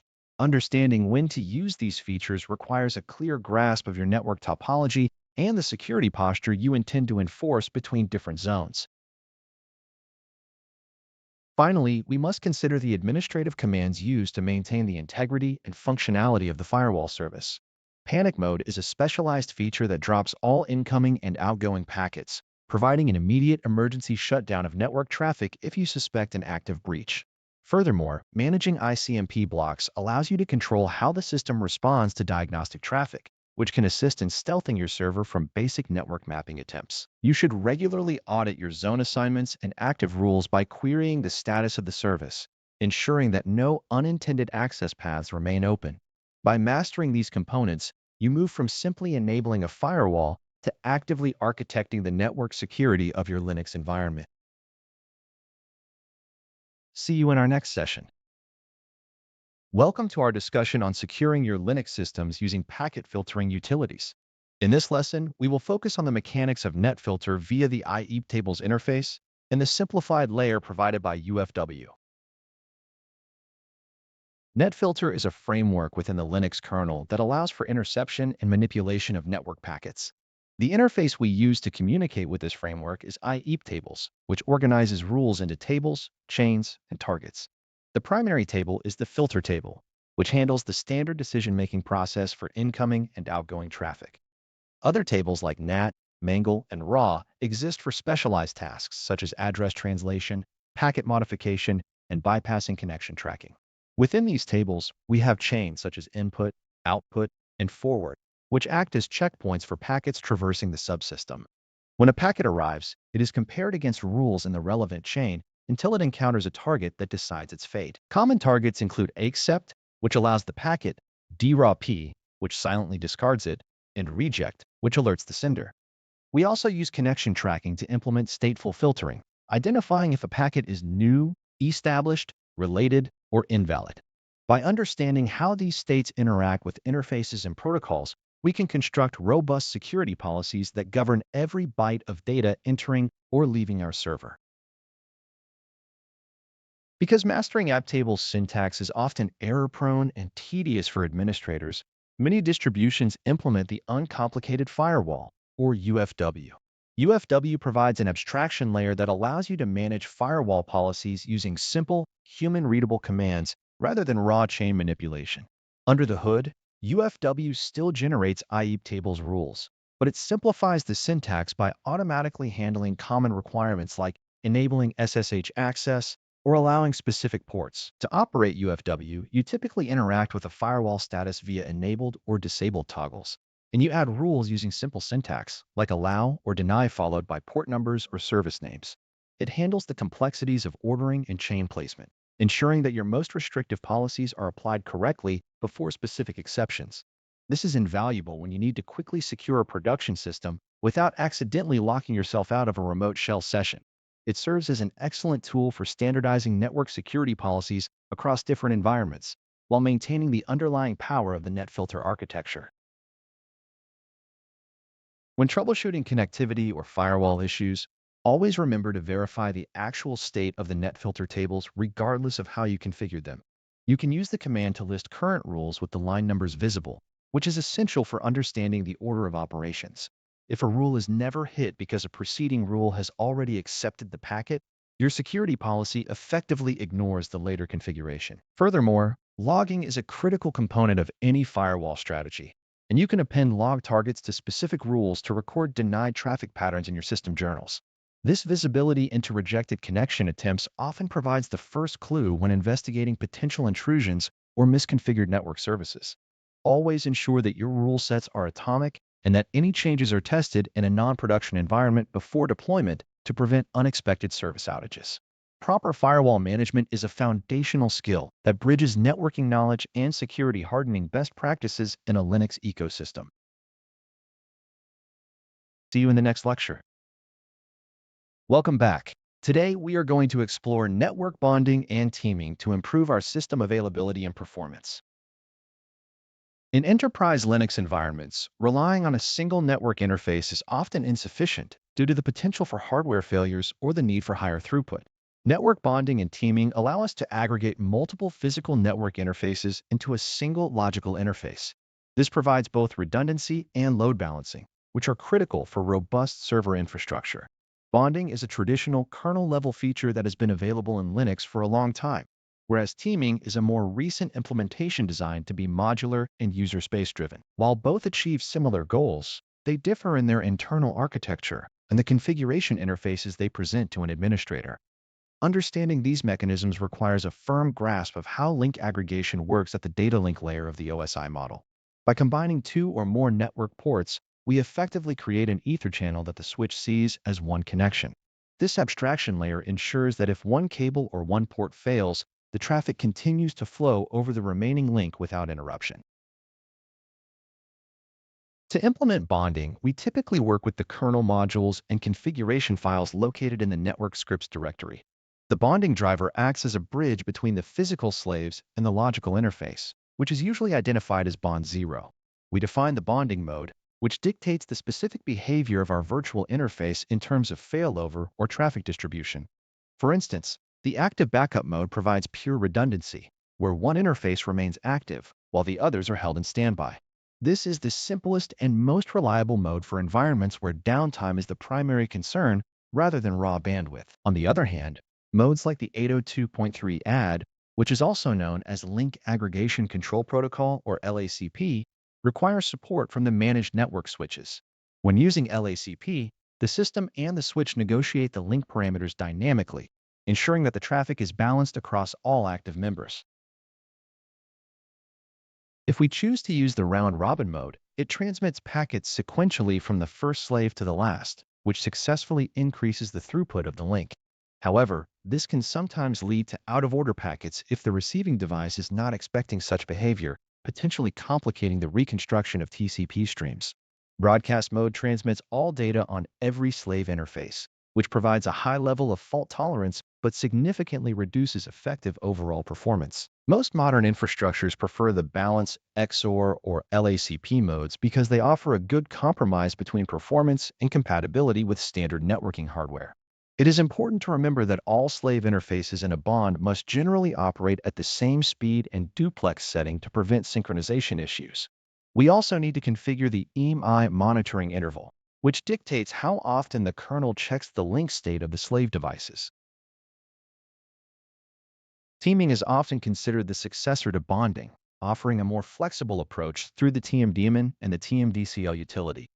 This tool provides a clear separation of concerns, moving the logic out of the kernel space and into a controlled user space environment. The teaming framework uses runners, which are smaller modules responsible for implementing the specific logic of the load balancing or failover mechanisms. Because it is modular, it is easier to extend and maintain compared to the older monolithic bonding driver. We manage teaming through the Network Manager ecosystem, which has become the standard for configuring network devices on modern distributions.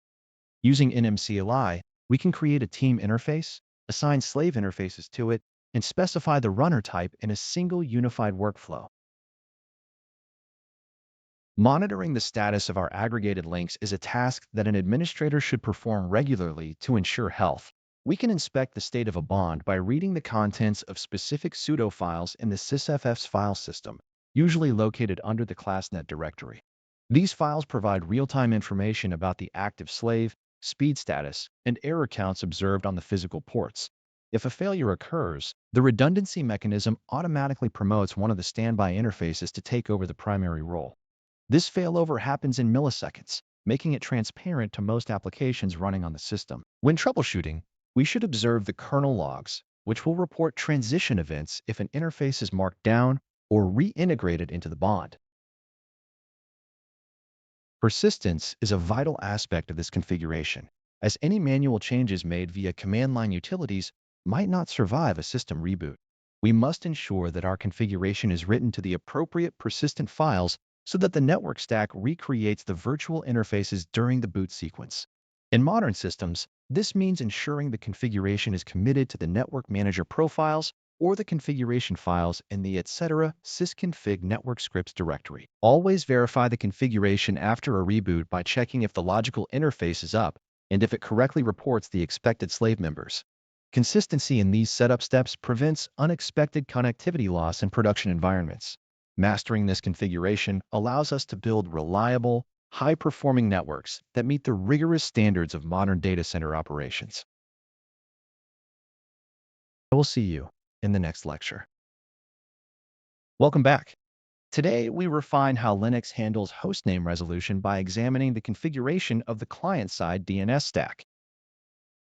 In any Linux environment, being able to resolve a human-readable hostname into an IP address is a fundamental requirement for network connectivity. The primary configuration file responsible for this translation is resolv.conf, typically located within the /etc directory. When an application attempts to connect to a server by name, the system initiates a lookup sequence defined by the name service switch configuration, usually found at /etc/nswitch.conf. This file dictates whether the system should consult the local /etc/hosts file first or query a remote DNS server directly. If the decision leads to a DNS lookup, the client library reads the name server directives inside resolv.conf to identify which recursive resolver to contact. It is important to remember that this file is often dynamically managed by modern network services, meaning manual edits may be overwritten during a system reboot or network cycle. Understanding the syntax of resolv.conf is straightforward but critical for effective troubleshooting. The name server directive indicates the IP address of the DNS server the system should query. You can specify multiple servers, and the resolver usually attempts to use them in the order they appear. The search directive list defines the domains that will be appended to a hostname if the initial query fails due to being an incomplete qualification. For instance, if you type a command for a host named server1 and your search directive includes yourdomain.com, the system will automatically append the suffix and attempt to resolve server1.yourdomain.com. Another useful, though less frequently modified, parameter is the options directive, which allows for tweaking timeouts or the number of attempts the resolver performs before giving up. When diagnosing connectivity issues, a common starting point is to verify that these lines correctly reflect your network environment and subnet requirements. In modern Linux distributions, we often encounter a shift away from static file management towards central orchestration tools like Systemed Resolved and Network Manager. These services provide a more integrated approach to DNS by utilizing a local stub resolver, which listens on the loopback address to manage traffic more efficiently. Because these services maintain their own state and overwrite /etc/resolv.conf with symbolic links to internal files. Debugging name resolution now requires interacting with these management utilities. For example, using the resolv.ecdtl status command allows you to inspect the current DNS server configuration, interface-specific settings, and even the status of LLMNR or MDNS. This abstraction is designed to prevent conflicts between competing network interfaces and to simplify the application of DNSSEC validation policies. Keeping this integration in mind is essential, as manual overrides in the classic configuration file are likely to be lost or ignored by the daemon. When basic troubleshooting via ping or local configuration checks proves insufficient, administrators rely on specialized diagnostic tools to inspect the resolution path. The dig utility offers the most granular information regarding DNS queries, enabling you to inspect headers, flags, and the raw answer sections from the recursive server. Using host provides a simplified interface for basic address lookups, while NSLOOKUP remains a legacy alternative for quick checks. Beyond these tools, monitoring the traffic involves checking if the local stub resolver is failing to forward queries or if the upstream name servers are dropping requests. If you suspect that a local process is causing DNS leaks or ignoring the configured search domains, observing the resolution activity with packet capture tools can reveal exactly which names are being queried on the wire. Mastering these tools ensures that your system maintains reliable access to internal and external network services. See you in the next lecture. Welcome to the chapter on managing HTTP servers, where we will master the configuration and maintenance of the Apache HTTP server on Linux. You will gain the practical expertise required to deploy, secure, and troubleshoot web services, which remains a core competency for any professional administrator. The Apache HTTP server, often referred to as HTTPD, remains a cornerstone of the Linux ecosystem due to its modular architecture and robust configuration capabilities. When you begin managing Apache, the primary configuration file is typically located in /etc/httpd pyt on help pythttpd.conf on Frail-based systems, or pythtra/apache2 on Debian-based systems. This file acts as the central brain, where you define how the server listens for incoming requests and how it handles directory resources. Understanding the document root directive is essential, as this specifies the absolute path on your file system where the website files reside. If a user navigates to your domain, the server looks inside this folder to serve the requested resources, usually defaulting to an index.html or index.php file as the landing point for the browser. Properly configuring these paths ensures that the server can access your content without encountering 403 forbidden errors. Virtual hosts allow you to run multiple websites on a single physical machine by directing traffic based on the requested domain name. By utilizing the server name and server alias directives within a virtual host block, you can map specific incoming traffic to distinct document routes for different projects. When I configure virtual hosts, I prefer to keep them in separate files within specific directories like sites available to ensure the main configuration file remains uncluttered. You will also need to manage access control using the required directive, which has evolved from the older allow and deny syntax. Modern Apache configurations use require all granted or require local to explicitly control which clients can access sensitive server resources. Misconfiguration here is a common source of security vulnerabilities, so always verify your access rules whenever you add a new virtual host to your environment. One of the most powerful features of Apache is its ability to load additional functionality through modules, which can be toggled using system-specific tools. On Debian-based distributions, the a2-inmod and a2-dismod commands manage these modules, while other distributions might require editing the configuration files to comment out load module directives. If you need to implement secure communication, you must enable the SSL module and define a virtual host block on port 443. This requires a certificate file and a corresponding private key, which you must reference in your configuration using the SSLC certificate file and SSLC certificate key file directives. Always ensure that the file permissions for your private key are strictly restricted, typically readable only by the root user, to prevent unauthorized access. Once you've made changes to the configuration, the systemctl restart httpd command or the graceful reload command will apply these updates without dropping existing connections. You must pay close attention to how Apache handles log files, as these are your primary window into server performance and security incidents. Apache generates two main logs, specifically the error log and the access log, which record unsuccessful requests and visitor activity respectively. You can customize the format of these logs using the log format directive, which is particularly useful if you need to ingest the data into a centralized logging system. Remember that Apache runs under a specific service account, often named Apache or www data, which must have the correct file permissions to read your web content. If the web server lacks read access to the document root index file or execution access to parent directories, you will inevitably encounter persistent status errors in your logs. Systematic checking of these files is the first step in troubleshooting any request failure or configuration issue you encounter during your administration duties. See you in the next lecture. Welcome back. We are now going to explore the mechanics behind deploying and tuning the Nginx web server on a Linux system. Nginx is fundamentally designed as an event-driven, asynchronous architecture that allows it to handle high concurrency workloads significantly more efficiently than traditional process-based servers. When you first install Nginx, the primary configuration file is located at etc/nginx6.onconf, which serves as the global context for the server. This file defines parameters for worker processes, which are the entities responsible for handling incoming network connections. By setting the worker processes directive to auto, the server automatically scales based on the number of available CPU cores, optimizing resource consumption.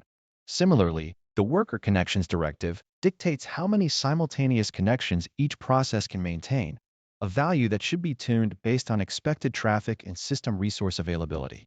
It is prudent to ensure that your file descriptor limits, often managed via ulimit, are high enough to accommodate these settings, as a common bottleneck in Nginx performance is hitting the maximum open files threshold. Server blocks are the functional equivalent of virtual hosts in other web environments, allowing a single Nginx instance to handle multiple distinct websites or domains. You define these within the HTTP block, typically by including files from /etc/nginx/amfd or /etc/nginx/sites. Enabled. Within a server block, the listen directive specifies the IP address and port the server binds to, while the server name directive instructs Nginx which incoming request headers to match against. Location blocks allow for granular control over how Nginx processes specific URI paths. You use these to dictate whether a request points to a static file on the server's file system or if it should be passed on to a backend application. For instance, a regular expression match or a prefix match can define specific caching headers or security policies for certain assets, ensuring that performance and security are managed effectively at the path level. Acting as a reverse proxy is one of the most common and robust use cases for Nginx in modern infrastructure. By utilizing the proxy pass directive, you can relay incoming requests to a backend server, such as a Python-based UWSGI instance, an Apache server, or a Node.js application. This configuration works seamlessly with load balancing features, where the upstream block facilitates the distribution of incoming requests across multiple backend application servers. You can define strategies such as round robin, which is the default, or least con to direct traffic based on the current load of specific nodes. This mechanism not only distributes the workload, but provides high availability, as you can mark backend nodes as down or perform health checks to ensure traffic is never routed to an unresponsive service. Static file serving is handled with high efficiency by Nginx, provided your permissions are correctly configured. You point to a document root using the root or alias directives, and Nginx attempts to serve the requested files directly from that directory. If you are integrating with PHP FPM, you must configure the fastGIA pass directive to talk to the PHP fast CGI process, typically via a Unix socket or a TCP IP port. This bridging is vital because Nginx does not execute PHP scripts natively. It hands off the processing to the PHP engine. You must also consider Gzip compression to reduce the payload size of textual data, like HTML, CSS, and JS files, which saves bandwidth and improves page load times. By correctly configuring these elements, you ensure that the server infrastructure is both performant and capable of scaling under diverse operational demands. See you in the next lecture. Welcome back. And today, we turn our attention to the robust management of database services using MariaDB. Database management remains a cornerstone of enterprise Linux administration, requiring a disciplined approach to installation, configuration, and security. We will focus on MariaDB, a community-developed fork of MySQL that has become the standard for most distribution repositories. When you initiate the setup, the first step is ensuring the package is installed via your distribution's manager, such as DNF or apt.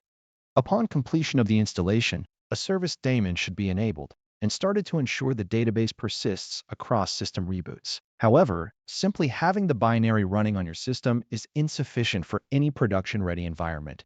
You must execute the security installation script provided with most packages to remove default, insecure settings. The security of your database relies heavily on addressing the default state of a fresh installation, starting with the root password. During the initial hardening phase, the script will prompt you to set a strong root password if one is not already established. It is equally important to remove anonymous user accounts, which are often installed by default and represent a significant security vulnerability. You should also take the opportunity to disable remote root access to the database server, as minimizing the attack surface by requiring local access or specific proxy configurations is best practice. Furthermore, the script typically offers to remove the test database, an entity which is accessible to all users and serves no purpose in a secure production deployment. Finally, remember to reload the privilege tables to ensure that these newly applied security constraints take immediate effect. Once the server is hardened, your daily administrative tasks will revolve around user management, privilege assignment, and data persistence. Creating a new user involves defining a username and an origin, which restricts where that user is allowed to connect from. When you grant privileges to an account, use the principle of least privilege, providing only the specific permissions required for the task at hand. You can manage these permissions using the grant statement and retract them using the revoke command. But note that the internal system tables must be reloaded with flush privileges for changes to reflect in the active sessions. Monitoring your client connections is helpful for debugging connectivity issues, whether they originate from local Unix domain sockets or remote network interfaces. Data maintenance is fundamentally supported by the ability to move schemas and data in and out of the database structure. The MySQL dump utility is your primary tool for creating logical backups, which are essentially scripts containing the SQL statements necessary to recreate your database objects. When you perform an export, you capture the state of your tables in a text-based format that is inherently portable across different versions or storage engines. Importing these files back into a database environment is a simple operation using standard input redirection, which is a common pattern in Linux administration. Consistent, automated backups using this utility form the bedrock of any disaster recovery plan. Always verify that the permissions on the exported files remain restricted, as they contain sensitive information and plain text credentials that could be misused if exposed. See you in our next session. Welcome back to our exploration of system administration services, where we now focus on the simple mail transfer protocol. Mastering mail delivery is a fundamental step in becoming a proficient Linux administrator, ensuring you can manage message routing and local mail flows effectively. In the ecosystem of Linux server administration, Postfix acts as the industry standard for a mail transfer agent, primarily because of its focus on security and performance. When you configure Postfix, you are essentially setting up a service that listens on network ports for incoming mail and handles the forwarding or local delivery of those messages. The primary configuration file, main.cf, dictates how the system behaves, including setting the destination host, and defining how the server handles relaying. If your server is intended to be a gateway for internal clients, you must carefully define the relay host parameter to ensure mail is routed through your designated upstream provider or gateway. Without this layer of abstraction, mail delivery often fails, leading to queues filled with undelivered messages that consume system resources and disk space. Authentication is the next logical step in securing your mail infrastructure, as modern security requirements mandate that you do not allow open relaying on your servers. By integrating simple authentication and security layer, SASL, you can require clients to provide valid credentials before your server accepts mail for delivery to external destinations. This process involves configuring the Postfix SASL wrapper to look up usernames and hashed passwords, often stored in a flat file or a database that you map using the postmap command. Once you have defined your lookup tables, you must ensure that your configuration correctly references these maps so that the authentication service can intercept requests. Implementing transport layer security, or TLS, is equally important here. as it encrypts the communication channel to prevent the interception of your SASL credentials and sensitive mail contents. Beyond basic transmission, you will frequently need to handle destination routing through aliases and virtual domains.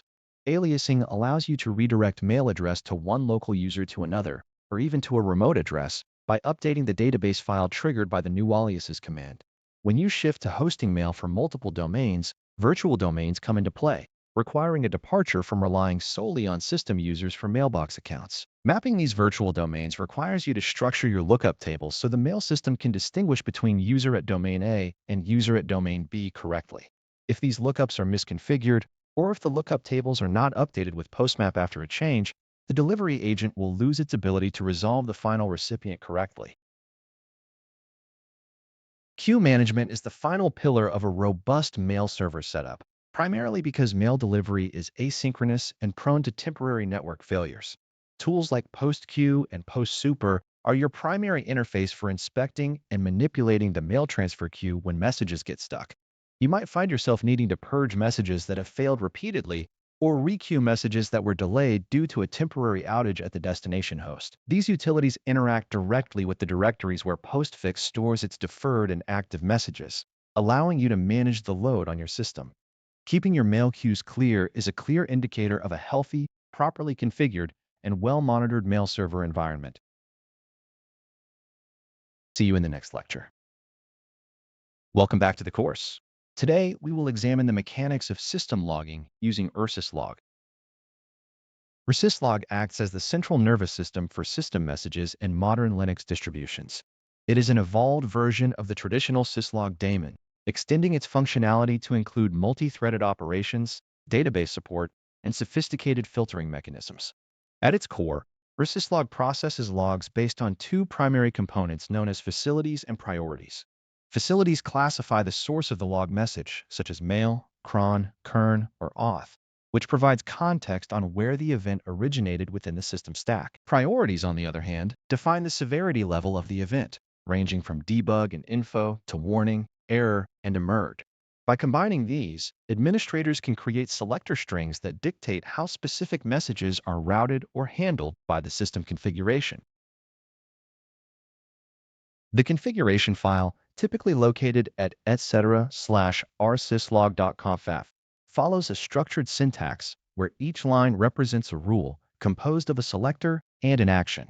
Beyond basic file logging, rsyslog allows for the definition of templates, which instruct the daemon to format log messages in non-standard ways. This is particularly useful when you need to extract specific pieces of information, such as the host name or the process ID, using property replacers. If you find yourself in a scenario where standard logging to local files is insufficient, you can utilize rsyslog to route logs over the network. By configuring a destination using a protocol like UDP or TCP, you can centralize your logs on a dedicated server, which is a foundational practice for monitoring and security auditing in distributed environments. When looking at remote logging, it is important to understand the trade-offs between available transport protocols. UDP is lightweight and imposes less overhead on the source machine, but it lacks acknowledgement, meaning messages can be lost during network congestion. TCP provides a reliable, connection-oriented delivery mechanism that ensures messages reach the destination, albeit with a slight increase in resource utilization on the sender. You configure this by specifying the protocol and the target IP address within your rule set, often using the @ symbol for UDP or @ for TCP. Furthermore, rsyslog supports filtering based on message content, allowing you to discard or redirect messages that match specific regular expressions. This prevents log files from becoming flooded with repetitive or irrelevant data, helping maintain the utility of your disk space. A critical yet often overlooked aspect of any logging configuration involves the security of the log files themselves. Because logs contain sensitive information about user logins, service failures, and potential security breaches, you must manage them with appropriate access controls. You should ensure that the directory containing your logs has restrictive permissions so that only privileged users can read them. If your system requires advanced compliance, you might implement additional protections, such as setting immutable attributes on log files to prevent accidental or malicious deletion. By combining robust rsyslog routing with sensible file system security, you build a reliable foundation for observability. Understanding these flow dynamics ensures that when a system fault occurs, you have the necessary evidence preserved in a queryable state. I will see you in the next lecture. Welcome back. We are looking at log rotation today, a vital aspect of system administration that you need to master. In any production environment, log files grow constantly, eventually consuming all available disk space if left unchecked. Logrotate acts as a centralized utility to manage these files by automating their rotation, compression, and eventual deletion. When you look at the configuration directory located at /etc/logrotate.d, you will see how individual services define their specific needs for log retention. At the core, the Logrotate daemon reads these configuration files to decide whether a file should be renamed, archived, or purged based on the parameters set by the administrator. Without this mechanism, a busy web server or database could quickly crash the system by filling up the root partition. You must understand that this tool operates as a periodic task, generally triggered by a cron job in etc/cron daily to ensure smooth lifecycle management of your logs. The configuration syntax is straightforward, but requires precision to avoid unintended data loss or broken logging chains. You typically set a rotation frequency such as daily, weekly, or monthly, which dictates how often the files are processed.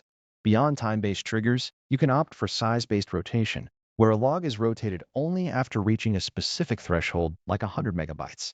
Compression is another crucial feature, usually enabled with the compress directive, which helps save significant disk space by using Gzip to shrink old logs. A common requirement is the delay compress option, which keeps the most recently rotated log file uncompressed for easier troubleshooting while compressing the older archived versions. Using the datex directive is highly recommended, as it allows files to be renamed with a timestamp extension instead of an arbitrary sequence number, which greatly simplifies file identification. Advanced scenarios often require interaction with the service that generates the logs through pre-processing and post-processing scripts. You use the pre-rotate and post-rotate directives to define shell commands that should execute before the rotation starts or after it finishes. For example, you might stop a service before rotation to prevent file locks, and then restart it immediately after to ensure new log entries are captured correctly. The missing awk directive is an important safety measure, telling the system not to issue an error if a specific log file is missing during the rotation attempt. If you want to keep your storage tidy, the notifempty directive ensures that the log file is not rotated if its content is currently empty, avoiding the creation of useless 0-byte files. The create directive allows you to specify the permissions, owner, and group that should be applied to the newly created log file, preventing unauthorized access to potentially sensitive log entries.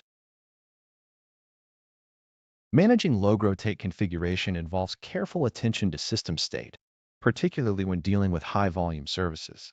The state file, typically located at /var/leb/logrotate/status, tracks when each log was last rotated, acting as the memory for the Logrotate utility.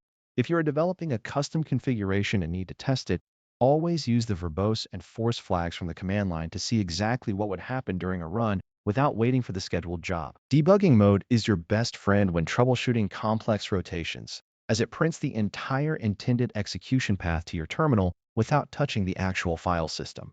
You should regularly review your log policies to ensure they comply with your security requirements and audit logs if your organization follows strict benchmarks. Proper log retention is not just about disk space. It is about keeping enough information available for security incident response and system diagnostics while staying within the limits of your hardware. See you in the next lecture. Welcome back. In this session, we will examine the hardening of the secure shell daemon to ensure your systems remain resilient against unauthorized access and common network-based attacks. The configuration file for the SSH daemon is typically located at etc//ssh/sshw config. When hardening this service, the first step is to change the default listening port from 22 to a non-standard port, which reduces the profile of your server against automated script-based scanners. While obfuscation is not a primary security control, It effectively filters out noise from the internet background radiation. You should also explicitly define the protocol version to 2, as version 1 is cryptographically broken and should never be used in a production environment. Host keys are another critical component, and you should ensure that only modern, secure key types like ED25519 are enabled in the configuration. By limiting the available ciphers, message authentication codes, MACs, and key exchange, KKey algorithms, you force clients to use strong, modern cryptography, effectively future-proofing your connection against known weaknesses. Authentication mechanisms provide the primary layer of defense for any remote service, so we must be deliberate in how we configure them. It is widely considered a best practice to disable password authentication and perform authentication using public keys, which are significantly more robust against brute force attempts. If your organization requires multi-factor authentication or specific protocols like Kerberos or GSS API, verify that these modules are configured correctly within the daemon options. You must also set max out tries to a low value, such as 3, to limit the number of attempts a user can make before the connection is dropped. Furthermore, the max startups directive should be configured to prevent resource exhaustion from concurrent unauthenticated connections, which could otherwise be used as a simple denial of service vector. Disabling permit root login is mandatory for any exposed system, as this forces legitimate administrators to authenticate as themselves before escalating privileges via Sudo. Managing active connections is just as important as managing the initial authentication process, particularly when dealing with unstable network segments. The client alive interval and client alive count max directives allow the server to drop stale connections that have become idle, preventing a buildup of abandoned processes that consume system memory. You should set the interval to a reasonable time frame, such as 300 seconds, and define the count to a low threshold to ensure that unresponsive clients are purged effectively. Properly tuning these parameters prevents the server from keeping unnecessary state information for sessions that are no longer active, thereby reducing the potential memory footprint. This practice aligns with the principle of least privilege regarding system resources, as it ensures that the daemon only tracks active, legitimate connections. Always restart or reload the SSH service using your system's init system, such as systemctl reload SSHD, after applying any changes to the configuration file to ensure the new parameters take effect immediately. See you in the next lecture. Welcome back. In this session, we will examine the security implications of allowing root to authenticate via SSH keys and how to effectively disable this vector. When we talk about SSH security, the root account is always the primary target for malicious actors. By default, many systems allow root to log in remotely, which gives an attacker an immediate high-privilege foothold if they manage to compromise a key. Even though public key authentication is vastly superior to password authentication, allowing direct root access remains a significant violation of the principle of least privilege. The goal here is to enforce a workflow where administrators log in as unprivileged users and only escalate to root afterward using Sudo. This approach leaves a distinct audit trail and ensures that no one is operating as root without formal delegation. Disabling root login does not mean you lose the ability to perform administrative tasks. It simply means you change the path you take to reach that level of authority. To disable root login via keys, you need to modify the configuration file for the SSH daemon, which is typically located at etc/ssh/sshdo-config. Once you open this file in your preferred text editor, scroll down to the section that defines authentication parameters and look for the permit root login directive. By default, this might be set to yes or potentially without password, which allows key-based authentication for the root user. To disable this completely, you should set this parameter to no, which instructs the daemon to reject any login request for the root account regardless of whether the user presents a valid private key. After changing the configuration, always perform a configuration check using the sshd command to ensure there are no syntax errors before restarting the service. If you restart a daemon with a malformed configuration file, you might inadvertently lock yourself out of the system entirely. Once you decide to disable root access, you should also consider purging any existing keys that might reside in the /root/byte/ssh authorized skis file. Even if you set the directive to no, those files remain as a potential liability or a relic of past configurations that could be exploited if the directive is ever inadvertently reverted during an update or an automated configuration management run. You must ensure that the directory permissions for the root user are strictly controlled, typically set to 0700 for the by_SSH directory and 0600 for the authorized keys file itself. If these permissions are too permissive, the SSH daemon will often ignore the keys anyway for security reasons. But it is better to be intentional about your cleanup tasks. Relying on the daemon to fail open or closed based on file permissions is a strategy that assumes the defaults will never change, which is rarely a safe bet in long-term system administration. It is important to understand that managing SSH access is fundamentally about managing intent and exposure. When you remove the ability for root to log in directly, you force an architectural change in how you interact with your servers. This shift often encourages the use of specific key management strategies, such as using passphrases to encrypt your private keys on your local machine, which adds a layer of protection that is independent of the remote server configuration. By combining the disabling of root SSH logins with the use of Sudo for privilege escalation, you create a system that is harder to bypass and easier to audit. This is not about introducing complexity for its own sake. It is about creating a defensible security posture that accounts for human error or potential credential theft. Always keep in mind that security is a process of layering defenses, and disabling root login is simply one of the most effective layers you can implement. See you in the next lecture. Welcome back. In this chapter, we explore the foundations of public key infrastructure, equipping you with the cryptographic knowledge necessary to secure Linux systems. Public key infrastructure, or PKI, is a framework of roles, policies, and procedures needed to create, manage, distribute, and revoke digital certificates. At its core, PKI relies on asymmetric cryptography, which uses a mathematically linked pair of keys: a public key, which can be shared openly, and a private key, which must remain strictly confidential. When a sender encrypts data using a recipient's public key, only that recipient's corresponding private key can decrypt it. Conversely, if a sender signs data with their private key, anyone with the corresponding public key can verify the origin and integrity of that data. This process forms the basis of digital signatures, which provide non-repudiation and ensure that a file has not been altered since it was signed. Hashing algorithms, such as SHA-256, play an essential role here by converting arbitrary data into a fixed-length string, which is then encrypted with a private key to create a digital signature. To build trust in this system, we use certificate authorities, or CAs, which act as trusted third parties that validate the identity of entities and issue signed certificates. When you operate in environments where you do not require a global CA, you might create self-signed certificates for internal services or testing purposes. These certificates are generated internally and must be manually distributed and trusted by clients to avoid security warnings. On Linux systems, the OpenSSL tool is the standard utility for performing these operations, allowing you to generate private keys, create certificate signing requests, and sign certificates. A certificate signing request, or CSR, is a block of encoded text that contains information about the applicant and their public key, which is then sent to a CA to be signed. Throughout this process, you will encounter various file formats like PEM, which is base64 encoded and human readable, and DIR, which is a binary representation of the certificate.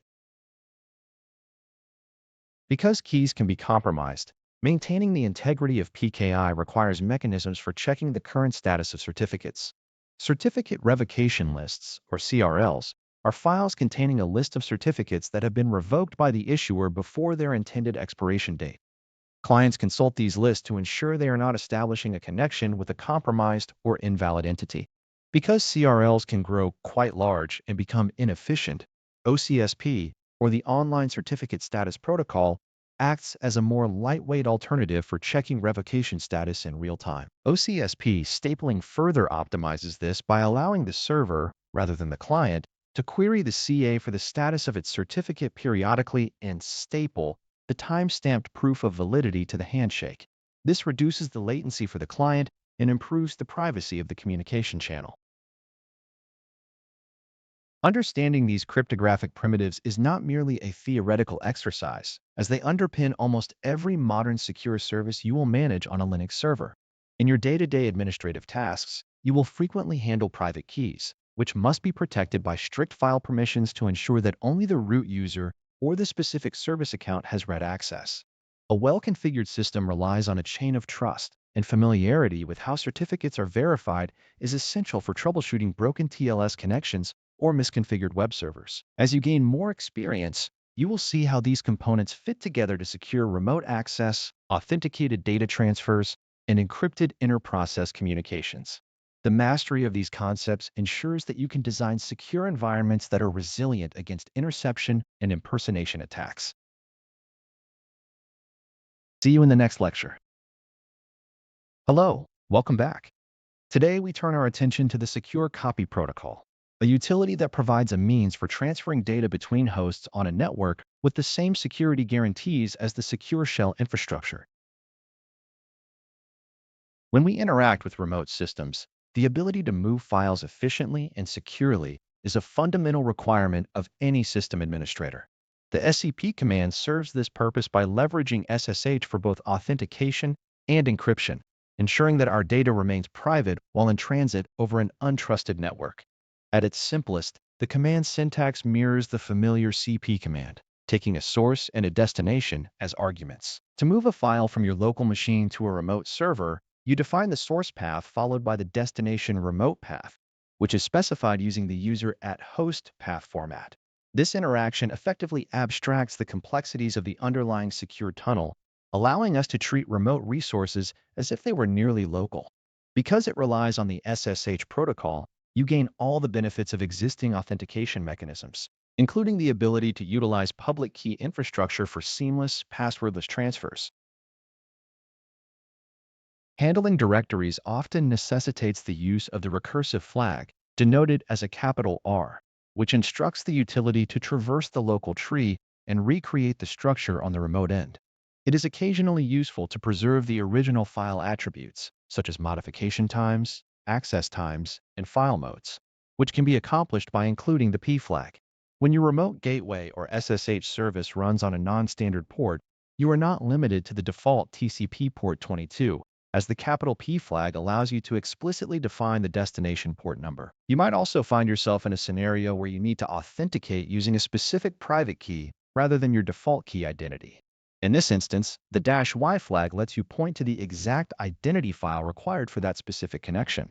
These nuances are vital when managing heterogeneous infrastructure where custom configurations are mandated by specific security policies. In high latency or bandwidth-constrained environments, you might find that file transfers saturate your available throughput, impacting the performance of other critical services. To mitigate this, the L flag allows you to limit the bandwidth usage measured in kilobits per second, providing a mechanism to preserve network health during large transfers. Another practical consideration is the selection of encryption ciphers, especially when dealing with older hardware that might struggle with modern computationally expensive algorithms. By using the C flag, you can force the client to use a specific, perhaps more efficient, cipher negotiation that aligns with the capabilities of your remote peer. If you observe that your terminal is being flooded with unwanted output during script-driven operations, the Q flag suppresses non-essential information by enabling quiet mode. Conversely, if a transfer fails unexpectedly, the V flag triggers verbose mode, which outputs debugging information detailing the handshake and authentication process, making it an indispensable tool for diagnosing connectivity issues. While the utility is most commonly used for local-to-remote or remote-to-local operations, it also supports remote-to-remote copying by simply specifying the user and host details at both ends of the command. In this specific configuration, the internal mechanism facilitates the data transfer between the two remote servers, while the local control session coordinates the process. It is important to remember that these protocols are essentially extensions of the SSH client, meaning that they integrate perfectly with the local SSH config file. If you have defined host aliases, proxy jump configurations, or specific default usernames within your global or user-specific SSH configuration files, the SCP utility will transparently respect these settings. This integration allows for a shorthand syntax where you might only need to type a simple alias instead of the full user@host string, significantly streamlining your administrative workflow. Understanding the security implications of these transfers is as important as the mechanism itself, as we must remain conscious of the impact our file operations have on system integrity. Whenever we place a file on a remote server, we are subject to the same file system permissions, read, write, and execute bits, and special modes like setwid, sedgid, and the sticky bit that govern all local operations. If the destination directory has restrictive permissions, the transfer will naturally fail, regardless of the validity of your SSH credentials. Furthermore, in environments utilizing access control lists, you must ensure that your service account possesses the necessary FISIL entries to write data to the target location. System administrators must be vigilant in ensuring that the files moved onto the system do not violate any existing security policies or inadvertently expose sensitive configuration data. See you in the next lecture. Hello, and welcome back to our deep dive into securing system services. Today, we are focusing on Secure File Transfer Protocol, or SFTP, which provides a secure channel for moving files between systems. When we shift from general file copying to SFTP, we move away from the plain text vulnerabilities of FTP and the limitations of SCP. SFTP operates as a subsystem within the SSH daemon, meaning all data transfer, including authentication and file content, is encrypted by the underlying SSH protocol. In the configuration file located at etc/ssh by sshdo-config, you will find the directive subsystem SFTP internal SFTP, which enables this functionality. Using the internal SFTP implementation is often preferred for security because it does not require access to shared libraries or command shells within a root jail. This approach effectively isolates users within a specific directory, preventing them from accessing or traversing your broader file system structure. When setting up a root jail, you must ensure that user permissions and file ownership are strictly configured, as root must own the parent directories of the jail to prevent users from modifying their own path. Beyond the basic server-side configuration, you will often interact with SFTP using its interactive shell-like interface. When you connect via the command line, you are presented with an interactive prompt that allows common operations such as cd, ls, mkdir, and rm. However, automation frequently demands a non-interactive approach, which we achieve through batch files. By creating a text file containing a list of intended commands and invoking it with the B flag, you can script file transfers for cron tasks or automated backup routines. If a large transfer is interrupted due to a network fluctuation, the reget and repute commands provide a way to resume transfers from the point of failure. This functionality is essential for maintaining integrity when working over unstable connections where a full restart would be inefficient or impossible. A critical component of managing SFTP involves understanding how the system tracks activity for auditing. By passing specific logging verbose flags such as linfo or mirbos during the start of the SFTP process, you can capture detailed transaction logs to syslog. These logs should be monitored to detect unauthorized access attempts or suspicious file patterns that fall outside your defined security policy. Remember that symlinks inside an SFTP environment can become a security risk if the root jail is improperly scoped. Always verify that a user's root jail does not expose sensitive system paths, even if the individual file permissions within that jail appear restrictive. Security depends not just on the software configuration, but on consistent verification of the environment's boundaries and strict adherence to the principle of least privilege. See you in the next lecture. Hello there. Let us explore the mechanics of SSH tunneling and port forwarding to see how they can be used to bypass restrictive networking environments. SSH tunneling allows you to wrap arbitrary TCP traffic within an encrypted SSH connection, effectively peering into internal segments of a network from a remote location. The simplest form is local port forwarding, which you initiate using the -L flag. When you issue a command like SSL 8080 localhost 80 user at remote, you are telling the local SSH client to listen for incoming connections on port 8080 on your local machine and forward any traffic received there through the secure tunnel to the remote server. Once the traffic reaches the remote machine, the SSH daemon acts as a proxy, forwarding that data to the target address and port specified as localhost 80. This is exceptionally useful when you need to access a database or a management interface that is configured to bind only to the loopback address of a remote server and is therefore inaccessible via standard routing.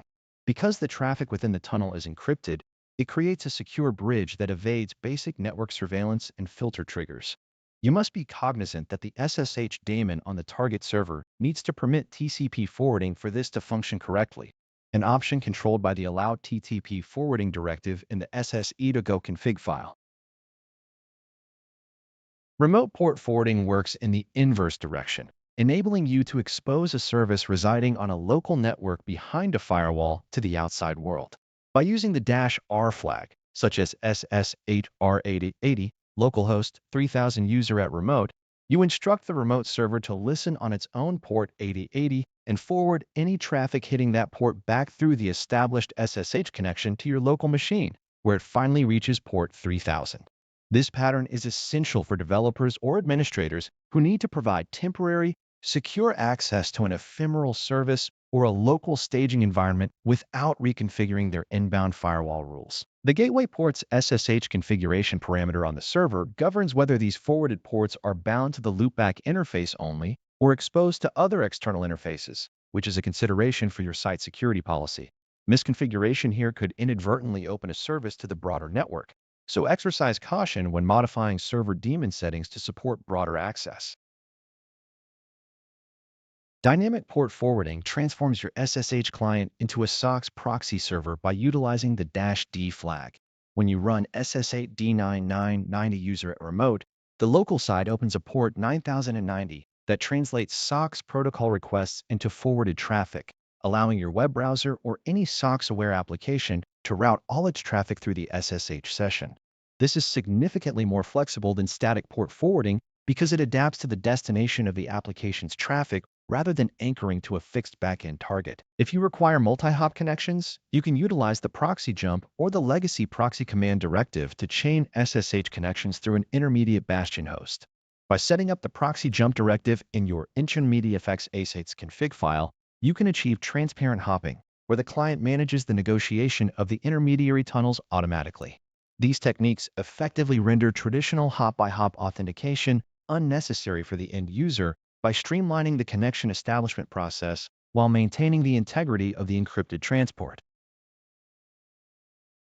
Connection multiplexing provides a method to reuse a single TCP connection for multiple concurrent SSH sessions, reducing the overhead of repetitive authentication handshakes.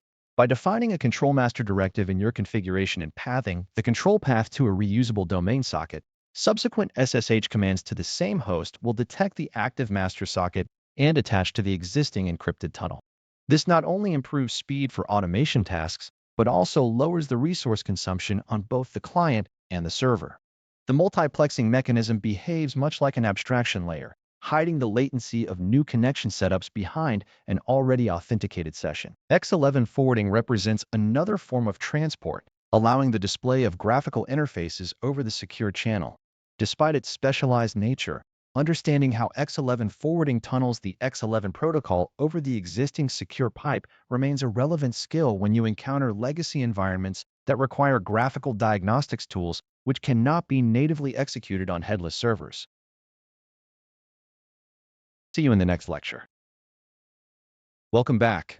This chapter focuses on the foundational concepts of disk partitioning, where we will examine the tools and partition table styles necessary for preparing storage media. Disk partitioning is the practice of dividing a physical storage device into distinct sections that the operating system treats as independent logical drives.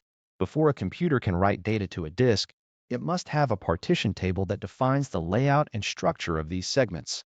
Master boot record, commonly referred to as MBR, is the legacy partitioning scheme that supports up to 4 primary partitions or a combination of primary, extended, and logical partitions. The more modern Global Partition Table, or GPT, has largely replaced MBR by removing these arbitrary limits and providing support for disks larger than 2 terabytes. GPT also improves reliability by storing multiple copies of the partition table across the disk and using cyclic redundancy checks to detect corruption. When you choose a partitioning tool, consider whether you need to maintain legacy compatibility or leverage the robust features offered by newer standards like GPT.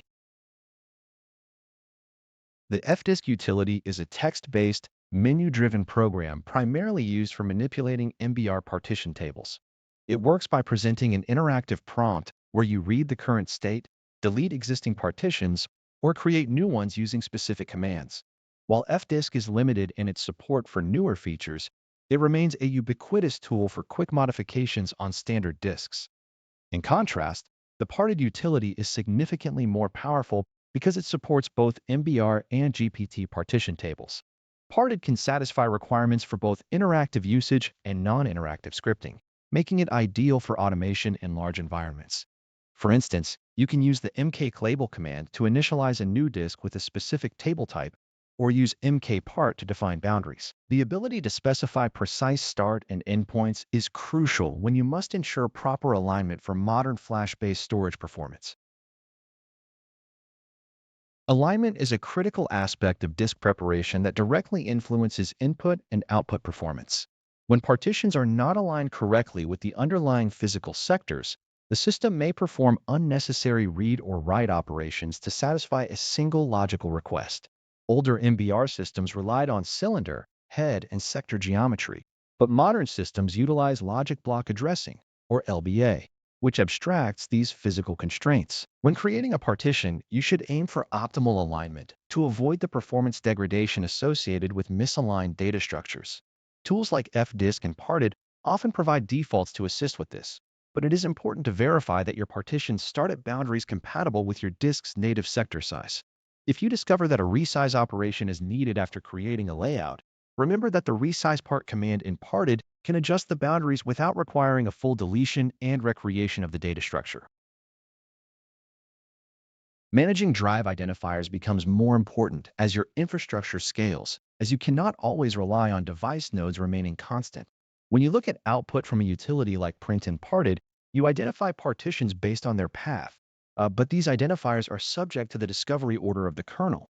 Linux simplifies this through the use of universally unique identifiers, or UUIDs, which provide a persistent way to reference a specific partition regardless of which physical port or bus it occupies. By using these identifiers instead of device names and configuration files, you ensure that your system mounts the correct storage even if hardware is rearranged. Understanding the distinction between these identifiers and the underlying partition table metadata is a core requirement for any system administrator. Precision in these foundational steps prevents data loss and simplifies troubleshooting when dealing with complex storage arrays. See you in the next lecture. Welcome back, and today we turn our attention to the foundational building blocks of flexible disk management. We will explore how abstraction layers allow us to decouple file systems from physical hardware. Logical volume management, often abbreviated as LVM, acts as an abstraction layer between physical block devices and the operating system. By grouping physical disks or partitions into a single pool, we gain the ability to resize, snap, and migrate data without forcing a reboot or system downtime. At the base of this architecture lies the physical volume, which remains a representation of a standard Linux block device like a disk partition. When we initialize a partition using the pvcreate command, we prepare that block device to be part of an LVM structure. This initialization inserts metadata areas at the start of the device, which describe the organizational structure of the volume group to which the device belongs. Without these metadata areas, the system would remain unaware of how the physical space is parceled out within the broader management framework. Once we have initialized our physical volumes, we group them together into a volume group using the vgcreate utility. A volume group acts as a massive container of storage capacity that can span multiple physical drives or partitions. Internally, the volume group is divided into fixed-size units known as physical extents, which serve as the smallest unit of allocation within the pool. When you define the size of a volume group, you are essentially determining the granular address space that the logical volume manager will use for tracking allocations. Larger extent sizes are occasionally useful for massive arrays, but for the majority of standard server configurations, the default extent size is perfectly adequate for managing capacity. The flexibility of this design allows us to add or remove physical volumes from an existing group during normal runtime operations. With the volume group acting as a pool, we can finally create logical volumes using the lvcreate command. These logical volumes function as virtual partitions, providing a block device representation that the kernel and file system can use to store data. These volumes can be linear, where data is simply concatenated across the physical storage, or they can use advanced layout strategies such as stripping or mirroring. Striping distributes chunks of data across multiple physical volumes to improve performance, while mirroring provides redundancy by keeping copies of the data on distinct physical devices. We also encounter the distinction between active and inactive states, where a volume must be active for the device mapper to present it as a usable block device under the dev directory. All of these mappings are managed by the kernel device mapper, which abstracts the complex geometry of combined disks into a seamless storage node for our applications to consume. Beyond standard linear layouts, modern LVM implementations offer sophisticated features like thin provisioning and snapshotting. Thin provisioning allows a logical volume to appear larger than the physical storage currently allocated to it, providing great value for environments where actual usage is unpredictable. Snapshotting enables the creation of a pointer-based copy of a volume, capturing the state of data at a specific moment without requiring a full clone, which is invaluable for backups or pre-update safety nets. While these features add complexity to the management of storage, they represent the industry standard for enterprise-level host management. Understanding how to query these attributes and how they interact with the underlying block storage is essential for passing the certification exam. We will refine these skills as we move forward into actual command line administration. See you in the next lecture. Welcome back. Today, we are going to explore the mechanics of resizing volume groups and logical volumes, which is a critical skill for any system administrator. When we interact with the logical volume manager, we are essentially operating on an abstraction layer that sits comfortably between our physical hardware and the file systems that hold our data.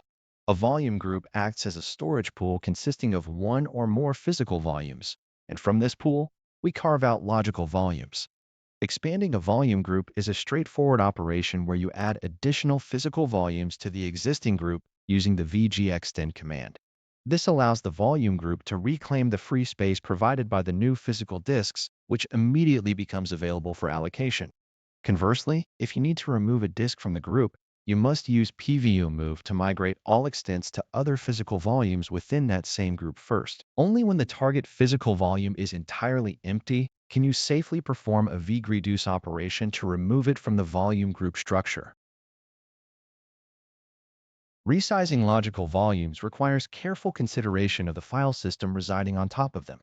The lifstend command allows you to increase the size of a volume, and you can often perform this action while the file system is mounted and active. However, when you shrink a logical volume using lreduce, you are performing a potentially destructive action that requires strict adherence to order. You must resize the file system before you reduce the logical volume, or you risk losing data because the physical container will become smaller than the file system map. If you're using the extension for file system, tools like resize2fs allow you to adjust the file system size during these operations.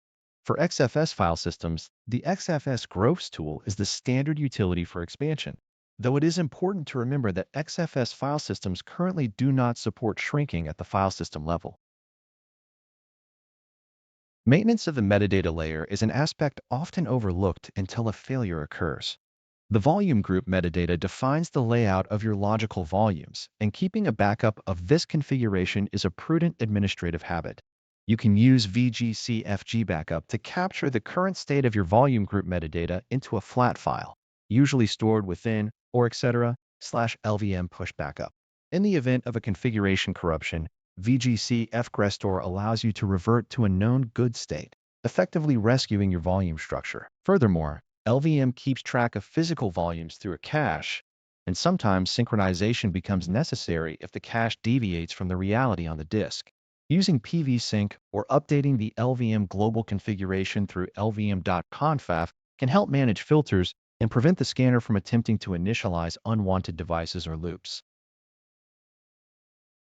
Finally, managing the utilization of available space often involves monitoring contiguous extents to prevent fragmentation. While LVM is designed to be flexible, excessive fragmentation over time can degrade performance in specific workloads. You can use the vflag with reporting commands like vgs or levies to inspect how extents are allocated across your physical layout. If you find that a volume is not performing as expected due to its spread across physical disks, you can use pvmove to rearrange the data blocks to be more contiguous. This task of balancing the load and refining the spatial distribution of data ensures that your storage infrastructure remains healthy and responsive to the needs of the applications running on top of it. Maintaining this level of control over the physical and logical mapping of blocks is what separates a stable production environment from one that is prone to unpredictable latency or storage failures. See you in the next lesson. Welcome back to our journey through system administration. In this session, we are diving into the architecture and management of redundant array of independent disks, commonly referred to as RAID, using the Linux software implementation known as MDNM. When we talk about RAID in a Linux environment, we are primarily concerned with how the kernel manages multiple physical block devices to achieve either improved performance, data redundancy, or a combination of both. The MDNM utility serves as our primary interface for interacting with the multi-disk kernel driver, allowing us to build, maintain, and monitor these arrays seamlessly from the command line. At its heart, an array is defined by its RAID level, which dictates the mathematical relationship between the member drives. RAID 0, or striping, distributes data across disks to maximize throughput, though it offers no fault tolerance, as the failure of a single drive necessitates the loss of the entire array. Conversely, RAID 1 provides mirroring by duplicating data on 2 or more drives, prioritizing reliability over storage efficiency since you consume 50% of your raw capacity for the sake of redundancy. As we move into more complex configurations like RAID 5 and RAID 6, we introduce the concept of parity, which allows the array to reconstruct missing data after a drive failure. RAID 5 requires a minimum of 3 disks and can survive the loss of one drive by calculating parity bits stored across all disks, whereas RAID 6 extends this by using dual parity, effectively allowing the array to survive the simultaneous failure of 2 drives. RAID 10 represents a hybrid approach or a striped mirror, which demands an even number of disks and provides high performance coupled with the robust redundancy of mirroring. When managing these production workloads, administrators must also account for spare disks, which sit idle in the array until an active disk encounters a failure, at which point the kernel dynamically promotes the spare to replace the degraded member. Working with MDNM requires a solid understanding of array states and lifecycle management, starting with the creation of an array using the create command, which specifies the device node, the RAID level, and the number of active devices. Once an array is active, the content of /proc mdstat provides a real-time snapshot of the health and synchronization status of your storage, which is useful for checking if a rebuild is currently in progress. Because we want these configurations to persist across cold reboots, we must define them within the MDM configuration file, usually located in /etc mdmbmbm.conf, using the output of the examine command to generate the necessary array UUIDs. If a disk fails, the array enters a degraded state, and our goal is to identify the faulty device, remove it from the array, insert a physical replacement, and re-add it to the set so that the kernel can begin the resyncing process. Performance tuning within these arrays often involves adjusting chunk sizes, which represent the minimum addressable unit of data that the array writes to a single physical disk in a striped set. If your file system workloads involve many small files, a smaller chunk size might reduce I/O wait times, whereas high-throughput streaming workloads benefit from larger chunks. We must avoid confusion between software RAID and hardware controllers, as software RAID relies entirely on the host CPU for parity calculations, which modern hardware handles with negligible overhead. Routine monitoring is essential, as silent data corruption or latent sector errors can compromise parity integrity over time, making periodic consistency checks and scrubbing operations a standard part of any professional storage maintenance plan. Managing storage is not merely about provisioning space, but about understanding the intersection of hardware reliability, kernel drivers, and the specific failure domains inherent in your chosen RAID level. See you in the next lecture. Welcome back to our journey through the Linux ecosystem. Today, we delve into the structural foundations of storage management by examining the specifics of Extension 4 and XFS file systems. When we approach file systems in Linux, we are essentially defining how the operating system stores, organizes, and retrieves data on physical media. Extension 4, the fourth extended file system, remains the default for many distributions due to its long track record of stability and backward compatibility with previous versions. It employs a journaling system that minimizes data corruption during unexpected power loss, which is essential for server reliability. One significant feature of Extension 4 is its support for extents, which replace the traditional block mapping scheme to improve performance with large files. During creation, you can influence the behavior of the file system using tools like mkfs.xt4 by adjusting parameters such as block size and enode density. Smaller block sizes are generally better for environments containing numerous tiny files, whereas larger blocks decrease fragmentation for high-capacity media. The enode size dictates how much metadata is stored per file, and choosing the appropriate size at formatting time is a decision you cannot easily revert without recreating the partition. XFS takes a different design approach, being a high-performance 64-bit journaling file system originally developed by SGI for the IREX operating system. It is designed to scale to huge data volumes, making it a preferred choice for enterprise hardware and database workloads. Unlike Extension 4, XFS implements B+ trees for virtually all its metadata structures, which ensures consistent performance even as directory sizes grow into the millions of files. One interesting aspect of XFS is its allocation group design, which partitions the file system into smaller chunks to enable parallel I/O operations. This internal parallelism is what allows XFS to handle highly concurrent read and write operations that would often cause contention on other file system architectures. You will find that creating an XFS file system using mkf.xfs often requires less manual tuning because it is inherently optimized for multi-threaded access. Its superior scaling capabilities make it the default choice for distributions like RHEL and CentOS, where enterprise-grade throughput is typically a mandatory requirement for production environments. Once a file system is created, the system needs to know how to map those blocks to a directory hierarchy through the mounting process. Mounting attaches a storage device to a specific point in the virtual file system tree, typically defined in the etc. or fstab configuration file. The entries in this file specify the device identifier, the mount point, the file system type, and a set of options that dictate performance and security constraints. Common options include defaults, which usually bundle settings like RW, read-write, SUID, and exec. However, for security auditing or hardened environments, we often modify these defaults. For instance, the no time option prevents the kernel from writing to the disk every time a file is accessed, reducing unnecessary I/O cycles and extending the lifespan of solid-state drives. Conversely, the no exec option is a potent security primitive that prevents binary execution on a partition, which is an excellent way to neutralize potential malicious scripts stored in volatile directories like tmp or /var/tmp. Managing these devices effectively requires us to be proficient with tools like Blickid and lsblk.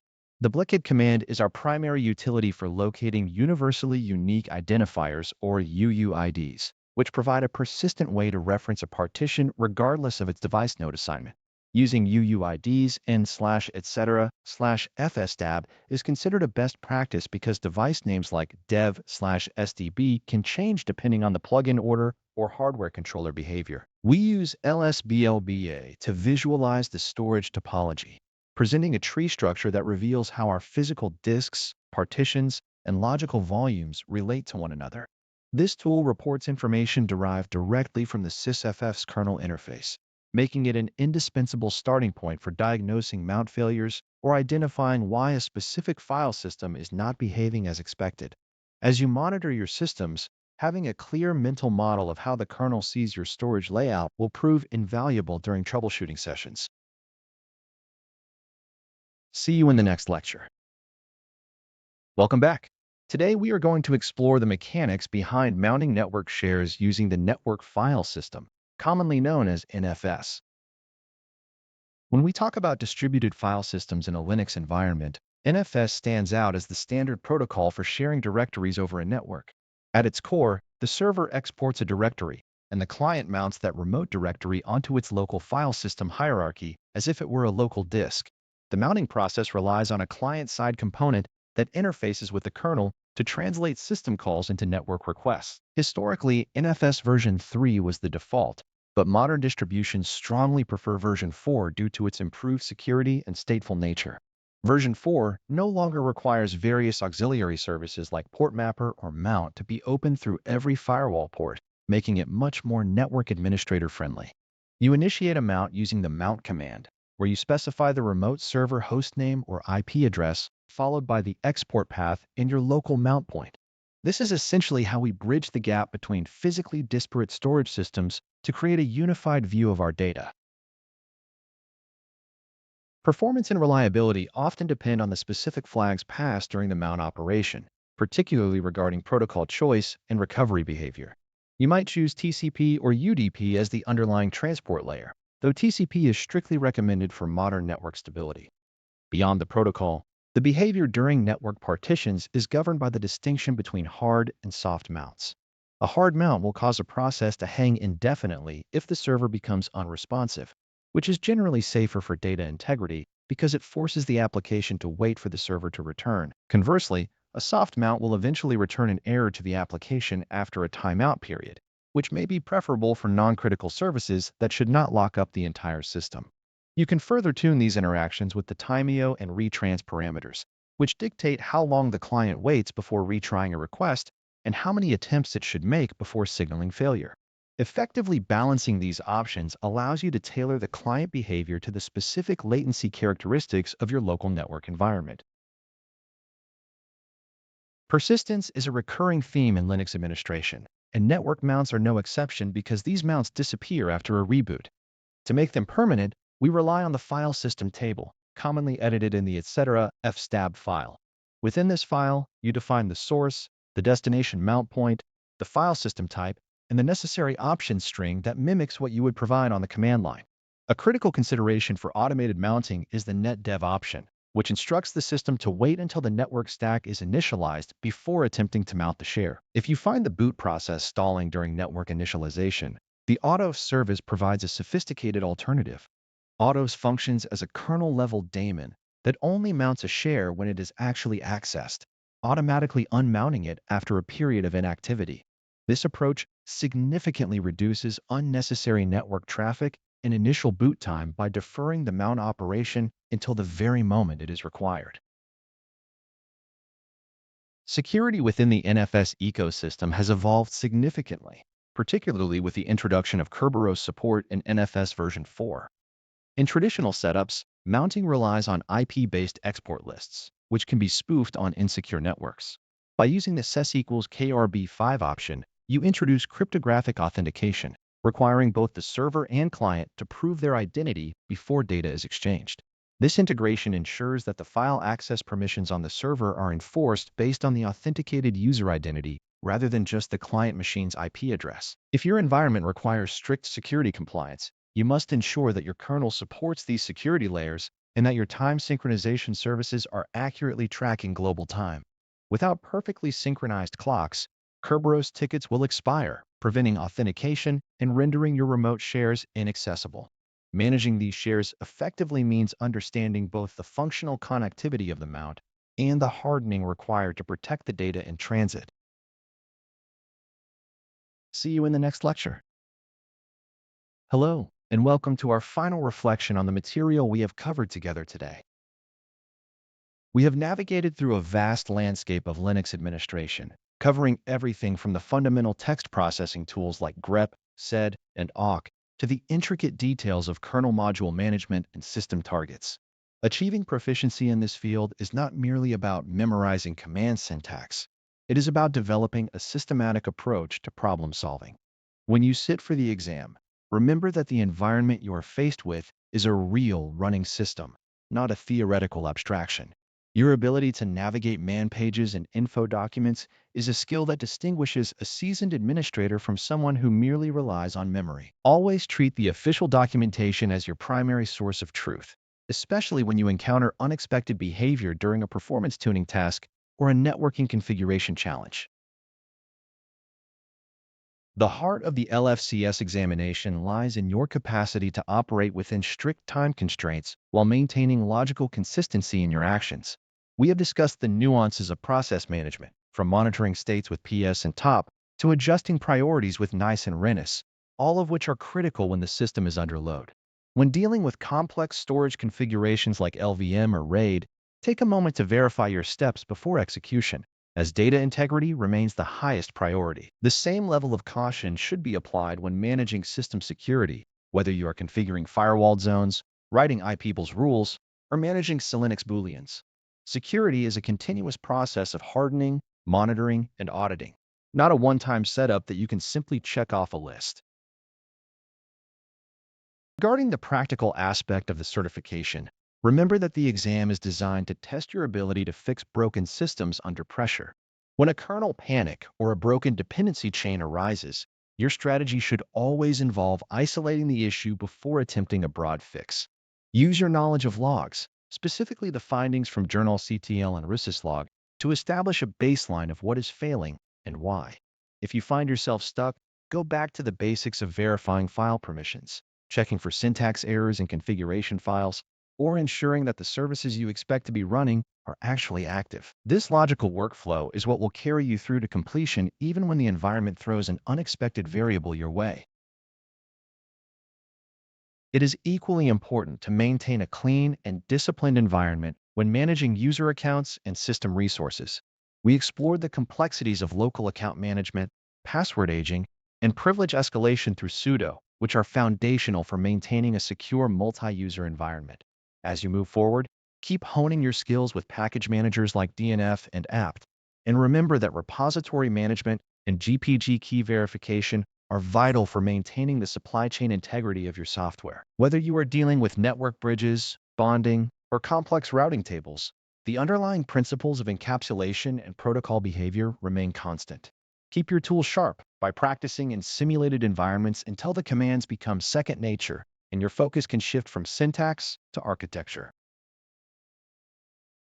When you finally step into the examination room, take a deep breath and start by reading the requirements thoroughly. Many candidates lose valuable minutes because they rush into the implementation phase without fully comprehending the desired state of the system. If you spend 5 minutes mapping out your approach for a complex task, you will likely save 10 minutes of debugging during the actual configuration. Use the time management strategies we discussed to ensure you tackle the high-impact problems early while leaving enough buffer for final verification of your work. The goal is to produce a system that is not only functional but also aligned with best practices for security and maintainability. See you in your next endeavor.